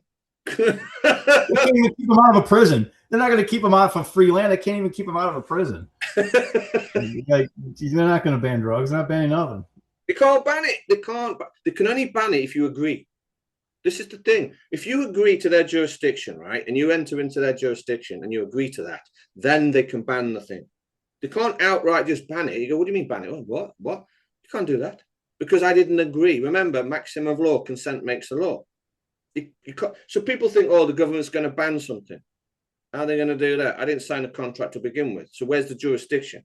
If there's no jurisdiction, they can't ban the thing. It's like if you work for McDonald's and you sign a contract, and McDonald's will say, well, there's no smoking while you're out making burgers. Well, you've agreed to that. So yes, McDonald's can now ban you from smoking while you're operating in that jurisdiction. Government can't do that. I'm not operating in their jurisdiction. So Texas, when they say we're going to make something legal or illegal, I'm going, why do I care? I'm not even operating in that jurisdiction. Yeah, when I first got out of the Marines, the year I got out of the Marines is when Waco happened. And back then I was like, oh, wow, he's a cult leader. He's this, he's that. As I've learned, as I've grown, as I've gotten a little bit smarter. They wanted freedom. All they were doing was minding their own business, growing their own food. They had a means to protect themselves, which kept people out for a while. And look what ended up happening, and look at the tragedy that happened there. And then 25 years later, some woman who's probably poor is paid, and she comes out and says, "Yeah, he was having sex with us." Okay, sure. Oh, yeah, um, I don't believe any of that stuff. No, I don't believe that kind of stuff. I'm not saying stuff like that. Those people are mind their own business. They don't even follow the rules of their own amendments. they don't. Okay. The Second Amendment, we're supposed to have a well trained and equipped militia in every state, not to hunt, not to show how cool we can make our little tight holes in a piece of paper, which I think is pretty cool. I like doing that, right? It's like playing darts, right? But whatever. For men, it's darts for men. So, okay, that's cool. But that's not why we have this. We have this to basically stop ourselves from being victimized by an immoral, hierarchical, oligarchical, monarchy government. And people don't get that. So what happened in the 80s? This militia, that militia, it's a national security threat. People just, oh, yeah, okay, go get them. Thanks for protecting us. No, you just signed more of your own enslavement. Because now you don't, and this is the whole thing too. I was in the Marines. I know how fire team and squad tactics work. Any huge block, say in the Cleveland area with 1,000 people on it, is going to be taken down by one squad, 12 people working together, trained, equipped, and armed. Because you got 1,000 individuals, half of whom may be armed or not working together, and these people are just going house to house. So what we have now is, without any type of real organized protection, I'll tell people, you're not going to, right now, this is the reality of today, you're not going to hold off a military operation. Don't be stupid. It's not going to happen. We have no way of doing it. No. But you can force them into looking like the bad guys that they actually are. Mm-hmm. And film everything, video everything, have it going straight to a cloud, have it going straight to online. And you keep your firearms in your neighborhood, get some good people around for self-defense for when the Walking Dead come through. Because that's what's going to happen. What they want to do is push us into a situation that is, the electricity goes out, everyone's going to be okay for a month or two. People will be civil. Food gets cut off. People will still be civil for a month or two. The most beautiful woman you've ever seen, the most motherly, loving woman you've ever seen, is only 13 meals away from being savage. So wait till you got roaming bands of groups of people like you see in the movies, actually. That's who you need to be able to protect yourself from. The military, they want us to do it to each other. They want to create the cooking pot where we do it for them. Yes. And one of my messages on a spiritual level is, don't do it for them. Whoever's running the show, and I don't think it's human, make them come incur the negative consequential effects of their desires. Make them incur the karma. Make them come do it. Don't do it for them. Mm-hmm. And that's just like on a philosophical, spiritual level. Make them come do it. But the whole world has to stand up and say, no, we're not doing this. Order followers have to say, no, we're not following more orders. Yeah, more people have to stand up and fight for their rights to make these idiots follow their own rules, like what you're putting out there for people. Mm-hmm. To me, having 3 magistrates stand up, and you should get a trophy for just that. It doesn't matter how it ended up. It just didn't stand up and leave the court. You should get an award for that. It's nuts. It's nuts, man. I know it is. It's just, but this is what you're right. People are just got to stand up. Now, I just want to add this, is that people, you shouldn't join a group. The Sovereign Project isn't a group. It's a network of individuals. So every individual is treated the same, we're all equal. But right. Each of us have our own individual power. And then it's strength in numbers. In fact, that's our motto. So it's individual power, strength in numbers. So I want everybody, I don't want anyone following me. I'm not a leader. I don't want people following me, because I'm going, what are you doing standing behind me? You're supposed to stand by my side. We're all in this together. So don't stand behind me. Yeah, it's like one of those comedies. Like everybody will stand back. They'll take a step back. You and everyone steps back, and you're left out there. No, I'm not leading this. Yeah. Okay. What? So Individuals have to take a stand. And I know it's scary for a lot of people, but everyone's got to do it. You've got to speak up. And today, everyone's got the tools to do it. Everyone's got access to the internet now. You can get your voice out there. I mean, this is the power of the internet. You can use all sorts of social media. Get out there. You can do all sorts of things. So when people Make say, a short and hit post. Use your phone, make a short and hit post. That's all you got to do. I mean, the modern technology we have, you've literally got a film studio in your pocket. Right. Phone. It'll do it for you. So it's so easy to get your message out. All you got to do is speak out, and you've got to stand your ground and don't hide behind the masks or anything like that. Be front. That's a psyop. Yeah, like those guys. What are they called? Whatever, I forgot what they're called. They wear those masks. Anonymous, the guy masks. Yes. That's a psyop. That's a psyop. That's a stand down operation. That's not doing anything. No, it's not. The QAnon stuff, the anonymous stuff, it was all psyop. It gives people hope, you see. This is the thing with saviors and hope. Because here's the thing, if you take away a man's hope, he's got no hope. It means he's got nothing left to lose. And they don't want that to happen. They don't want that. You all become dangerous. Right. Correct. That's what want that to happen. So there's a savior, don't worry. And there's a better life after here. So just be in hell here while you're here. There's a better one. Like we're here. This means something. We're in this domain. It means something, I've said something before is there are leaders and there are rulers. And here's the difference. Leaders don't want to be in charge of anything. Leaders are teachers. So you're going to be a leader in what you know, right? Or an authority in what you know. I'm a leader in what I know. So you get a bunch of leaders together. You got a bunch of teachers. No one's in charge. They're not trying to.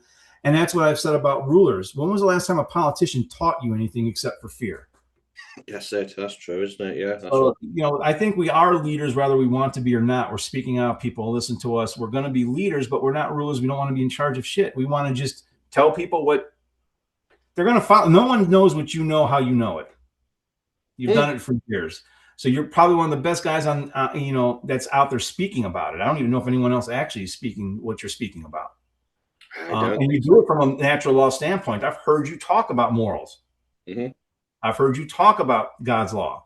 So you are even putting in, even though that's not your main thing you talk about, you're acknowledging that. This is where all this comes from.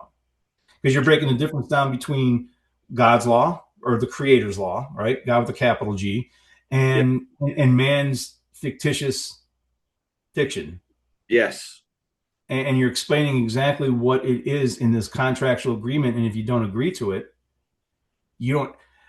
I think it was, I think I heard Jordan Maxwell say this too, but as soon as you step across in a court and willingly step across that threshold, you've entered into their court. Correct. And the way you were putting it, like, hey, that makes perfect sense. Maybe I'll have to have them carry me, they're going to have to drag me, kicking and screaming into it. But I'm not consenting. That's true as well. Now, this is the thing. You're absolutely correct. That's why there's that little gate. You've probably seen it in the movies where you walk through that little gate and you close the little gate. You go, what's that little gate doing there? It's not going to stop anybody really, but it's ceremonial. So it means you've accepted the jurisdiction of the court. So you walk through that little gate. So you have to actively open it. So you walk through it. And that court, by the way, no longer operates within that particular country. So you're not in the United States of America jurisdiction anymore because the jurisdiction has changed.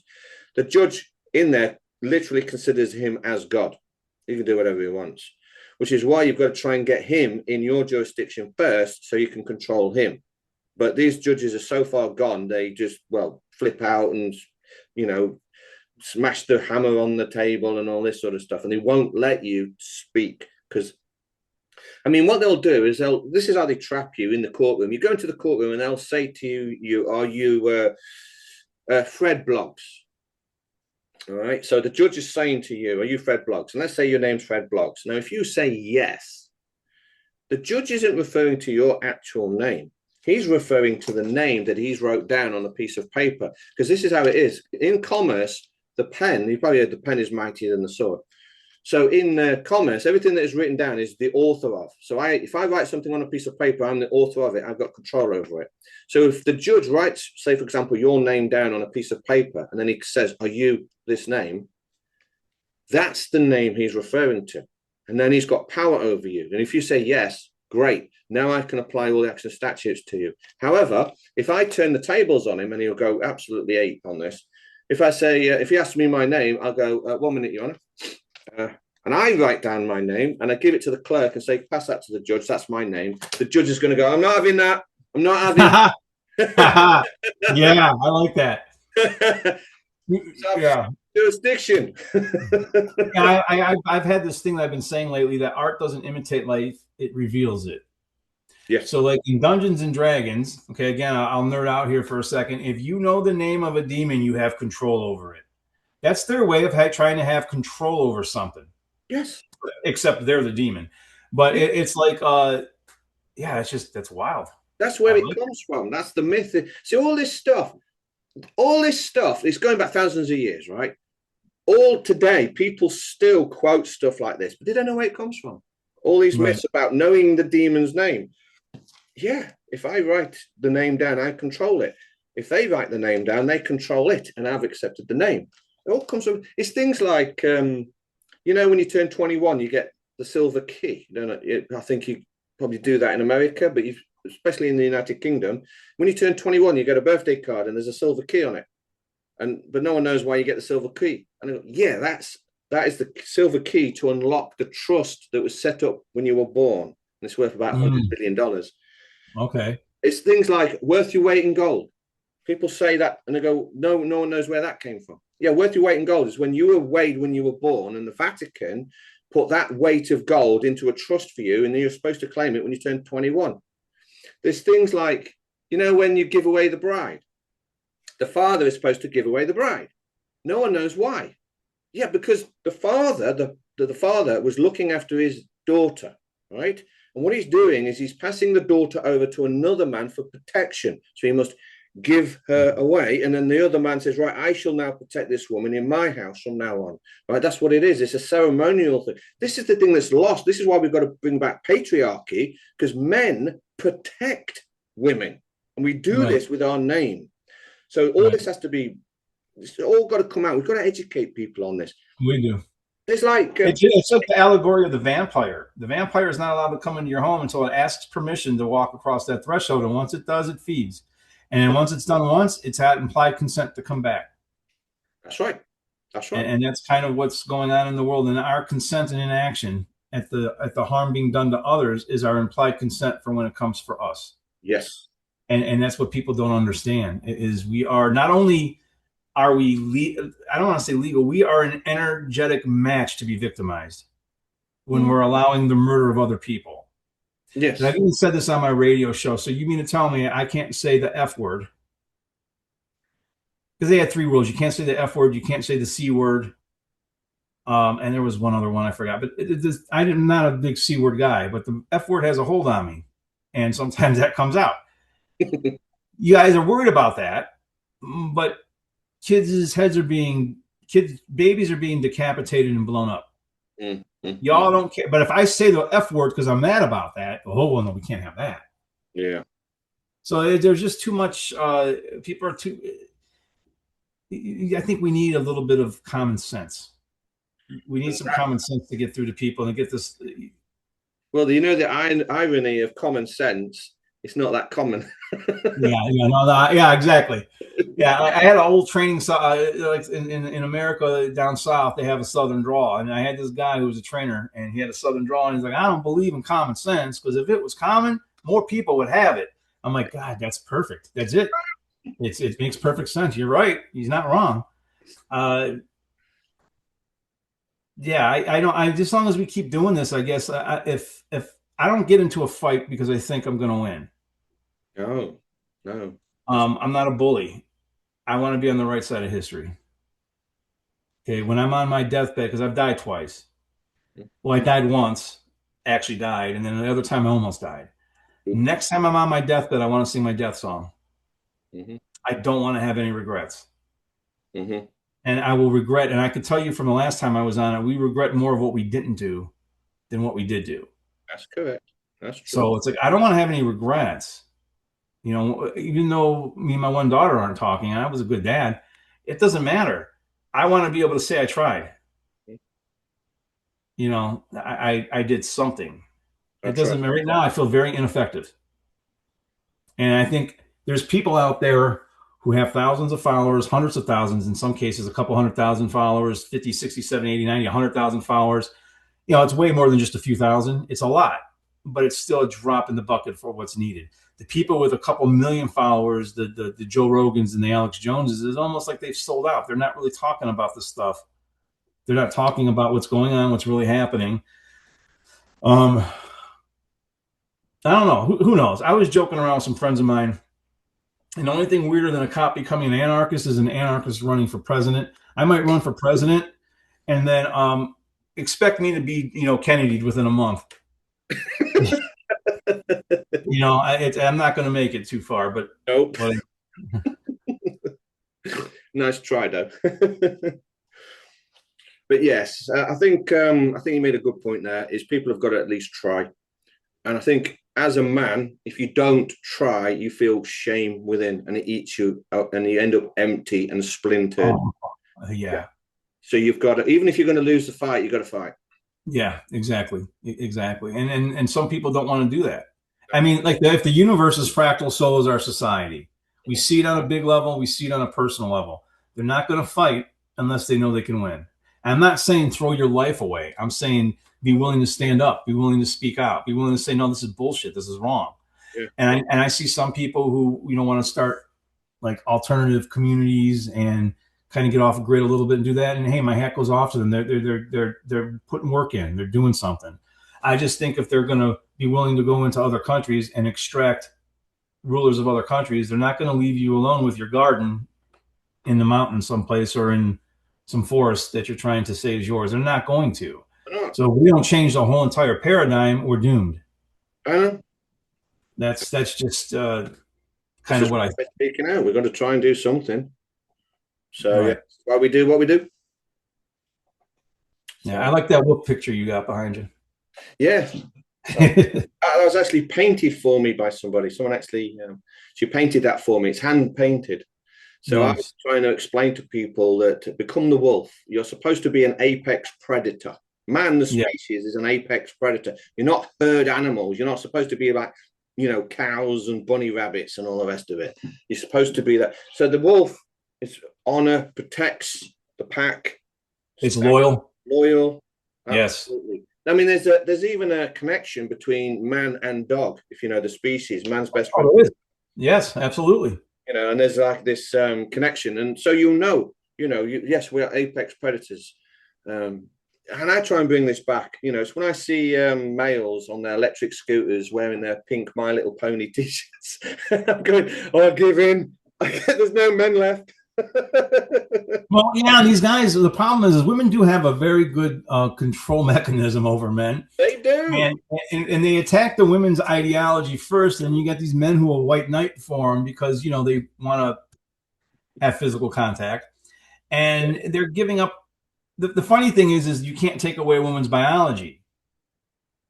So she's eventually going to find a real man, even though she's with you for a little bit. She's eventually going to find somebody who's an idiot that's capable of being a little bit of an asshole at times, because that's what makes them feel safe.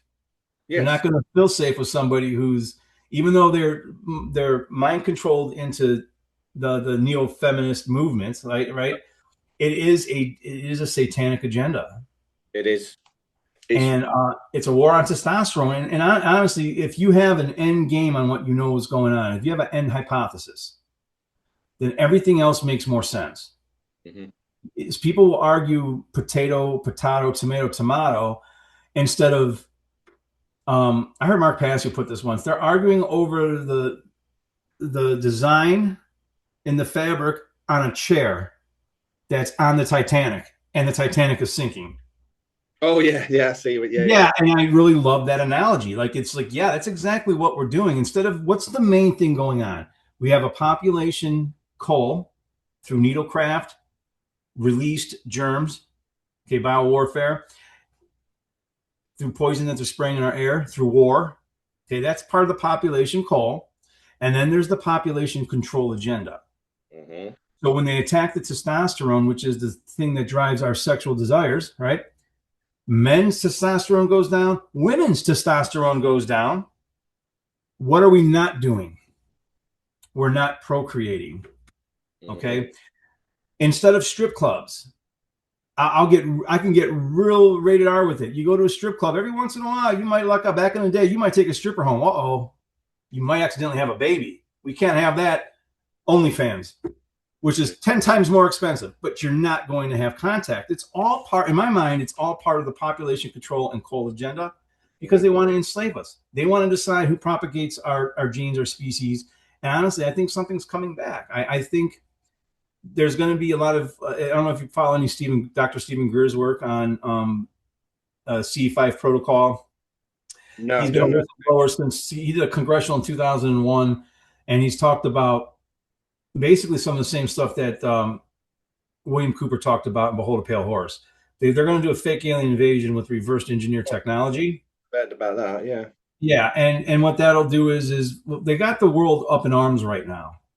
So all our militaries are active, and we're going to have this terrible thing going on, right? With the threat of nuclear devastation, even.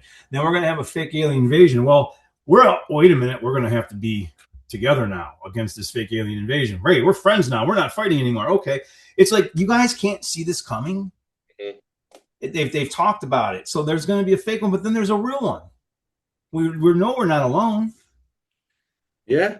I That's mean, they've got all this disclosure for a reason. I've seen things, and I'll probably be talking about them in later episodes on my show. I've had a lot of supernatural that I now call simply natural experiences sure. with cryptids, with things that are very weird, but they're real. I think the world is more Lord of the Rings than people realize. I probably sound like a complete nut. That's okay.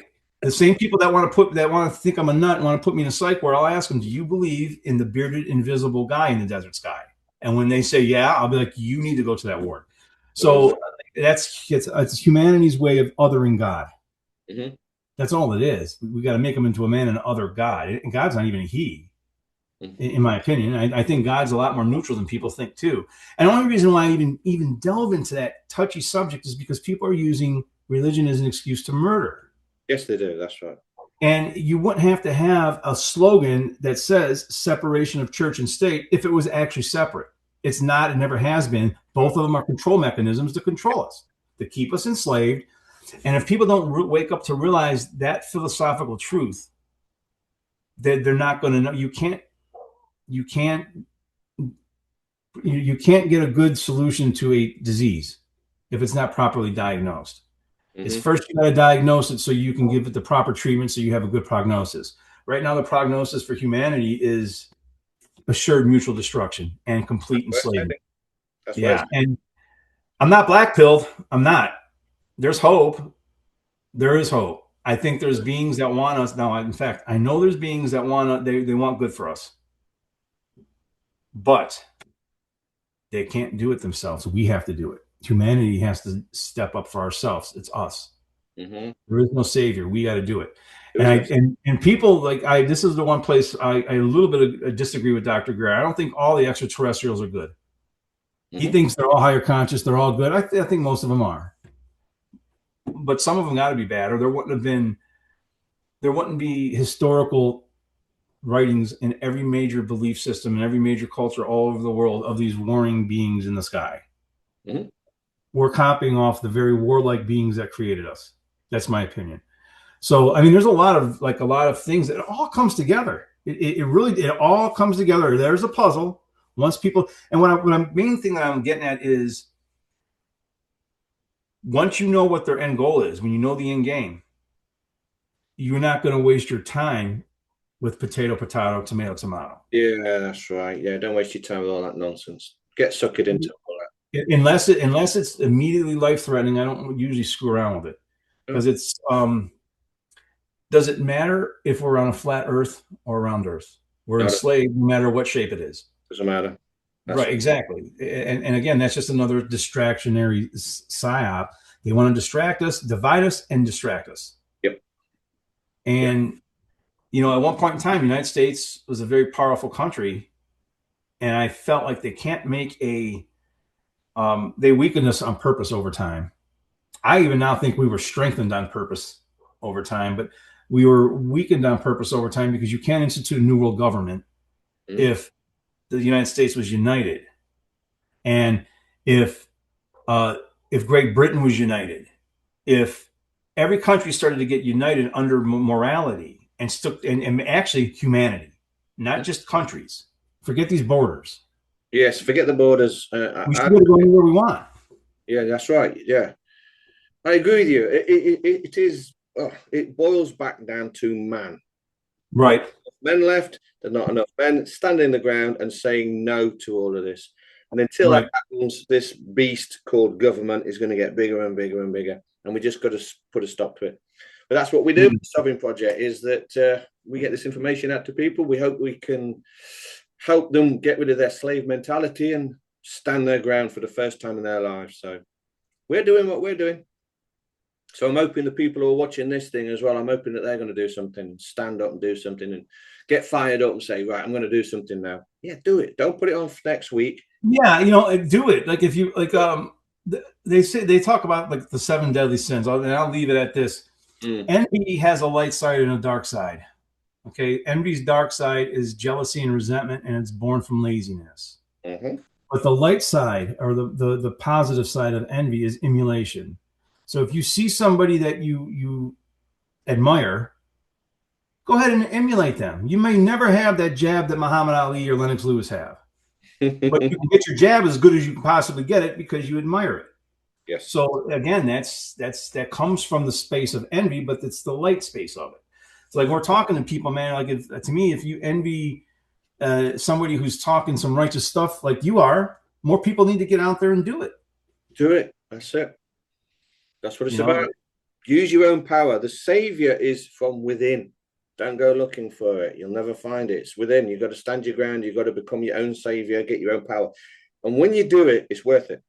It might be frightening for a lot of people. A lot of people are scared of doing it. But once you get past that fear, trust me, it's worth it because you can accomplish anything when you get that power. Yeah, like I was in the Marines during the first Gulf War. I'm so grateful I never had to murder someone for this country.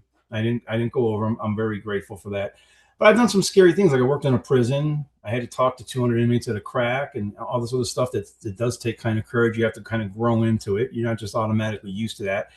First time I looked into this little dot and started speaking, you should hear some of the first times how I sounded and I was nervous as hell looking at a dot. But like, just get out there and talk, listen to your voice, get used to it. You're going to sound weird the first time you hear yourself, right? So just get out there and just do it.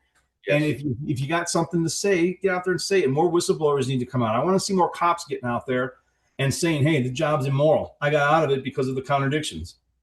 I didn't like the shit. I was morally corrupt and spiritually bankrupt, so I left it. My last employee evaluation was good. I didn't quit in lieu of being fired. I was a good employee for the most part. You just can't do it anymore because it's immoral. Yeah, you get to a point where you're like, nah, screw it. And it's not worth it's sucking my soul dry. Yes. Yes. And I had to get more. I'm telling you, like at the local department where I was living at before, a friend of mine that I worked with back in 2001, this was just last year. I was like, I don't mean to be hard on you guys. I'm for you. I'm not really against you. He's like, dude, most of the guys down at the department agree with you. So they're agreeing with what I'm saying. But they're still doing the job. They got to get out of it. They have to get out of it, and that's the heart. And again, what's it going to take? How much corruption is it going to take before humanity finally says we've had enough? I don't know. Yes, that's a question. That is. I mean, when you see all the corruption, I'm staggered that not more people are standing up. Right. You see all the, what the pedophile rings and all what's going on, and oh my God, Epstein files and all this. And still people won't rise up. I'm going, oh my God, maybe you're right. Maybe, actually, it's called revelation of the method. They're letting us know what they're doing, and they're just telling us straight up. Yeah, they are. They're not hiding it. They're just telling you. They're going to, right. What are you going to do about it? But anyway. And then you tell the truth, you're a conspiracy theorist. Okay. Correct. Yeah, I know. Yeah. I think conspiracy theories, they all come true. Yeah, exactly. And they're a bunch of coincidental theorists. That's all. We're telling the truth, and we might not get it right all the time, but I bet you I've been right about 95% of the time on the things I'm saying and calling. And things that I'm wrong on, I'll admit it if it's brought to my attention. You know, That's right. no one's perfect. You know, no one's getting up here to be perfect. Absolutely correct. Well, I think that's a good spot to leave it there, buddy, because I think we've been at it for 2 hours. Yeah, yeah, good conversation. It's great. So we'll just leave it there. We'll just do a little pause. So we'll sign off to everybody watching. I hope you enjoyed the conversation, everybody. So I'm Pete Stone, and I'm Dan Arnold, the spiritual anarchist. okay, you can catch me at the sovereignproject.live, and you have And I'm on mainly right now on YouTube at spiritual anarchist Daniel AR 5907. You just type in spiritual anarchist Dan Arnold, I'll pop up. I got a couple of pages. That's my main place right now. My website's down because the server's not working, but cool. yeah, that's my main place. I'm also on the One Great Work Network. I'm part of that, so my stuff's on there, and I got a radio show on Revolution Radio every Thursday morning at 9 o'clock. Studio A, morning coffee rants with Dan, and I do rant. Excellent stuff. So we're calling up. Say bye bye, everyone. Bye bye. Yeah, thank you.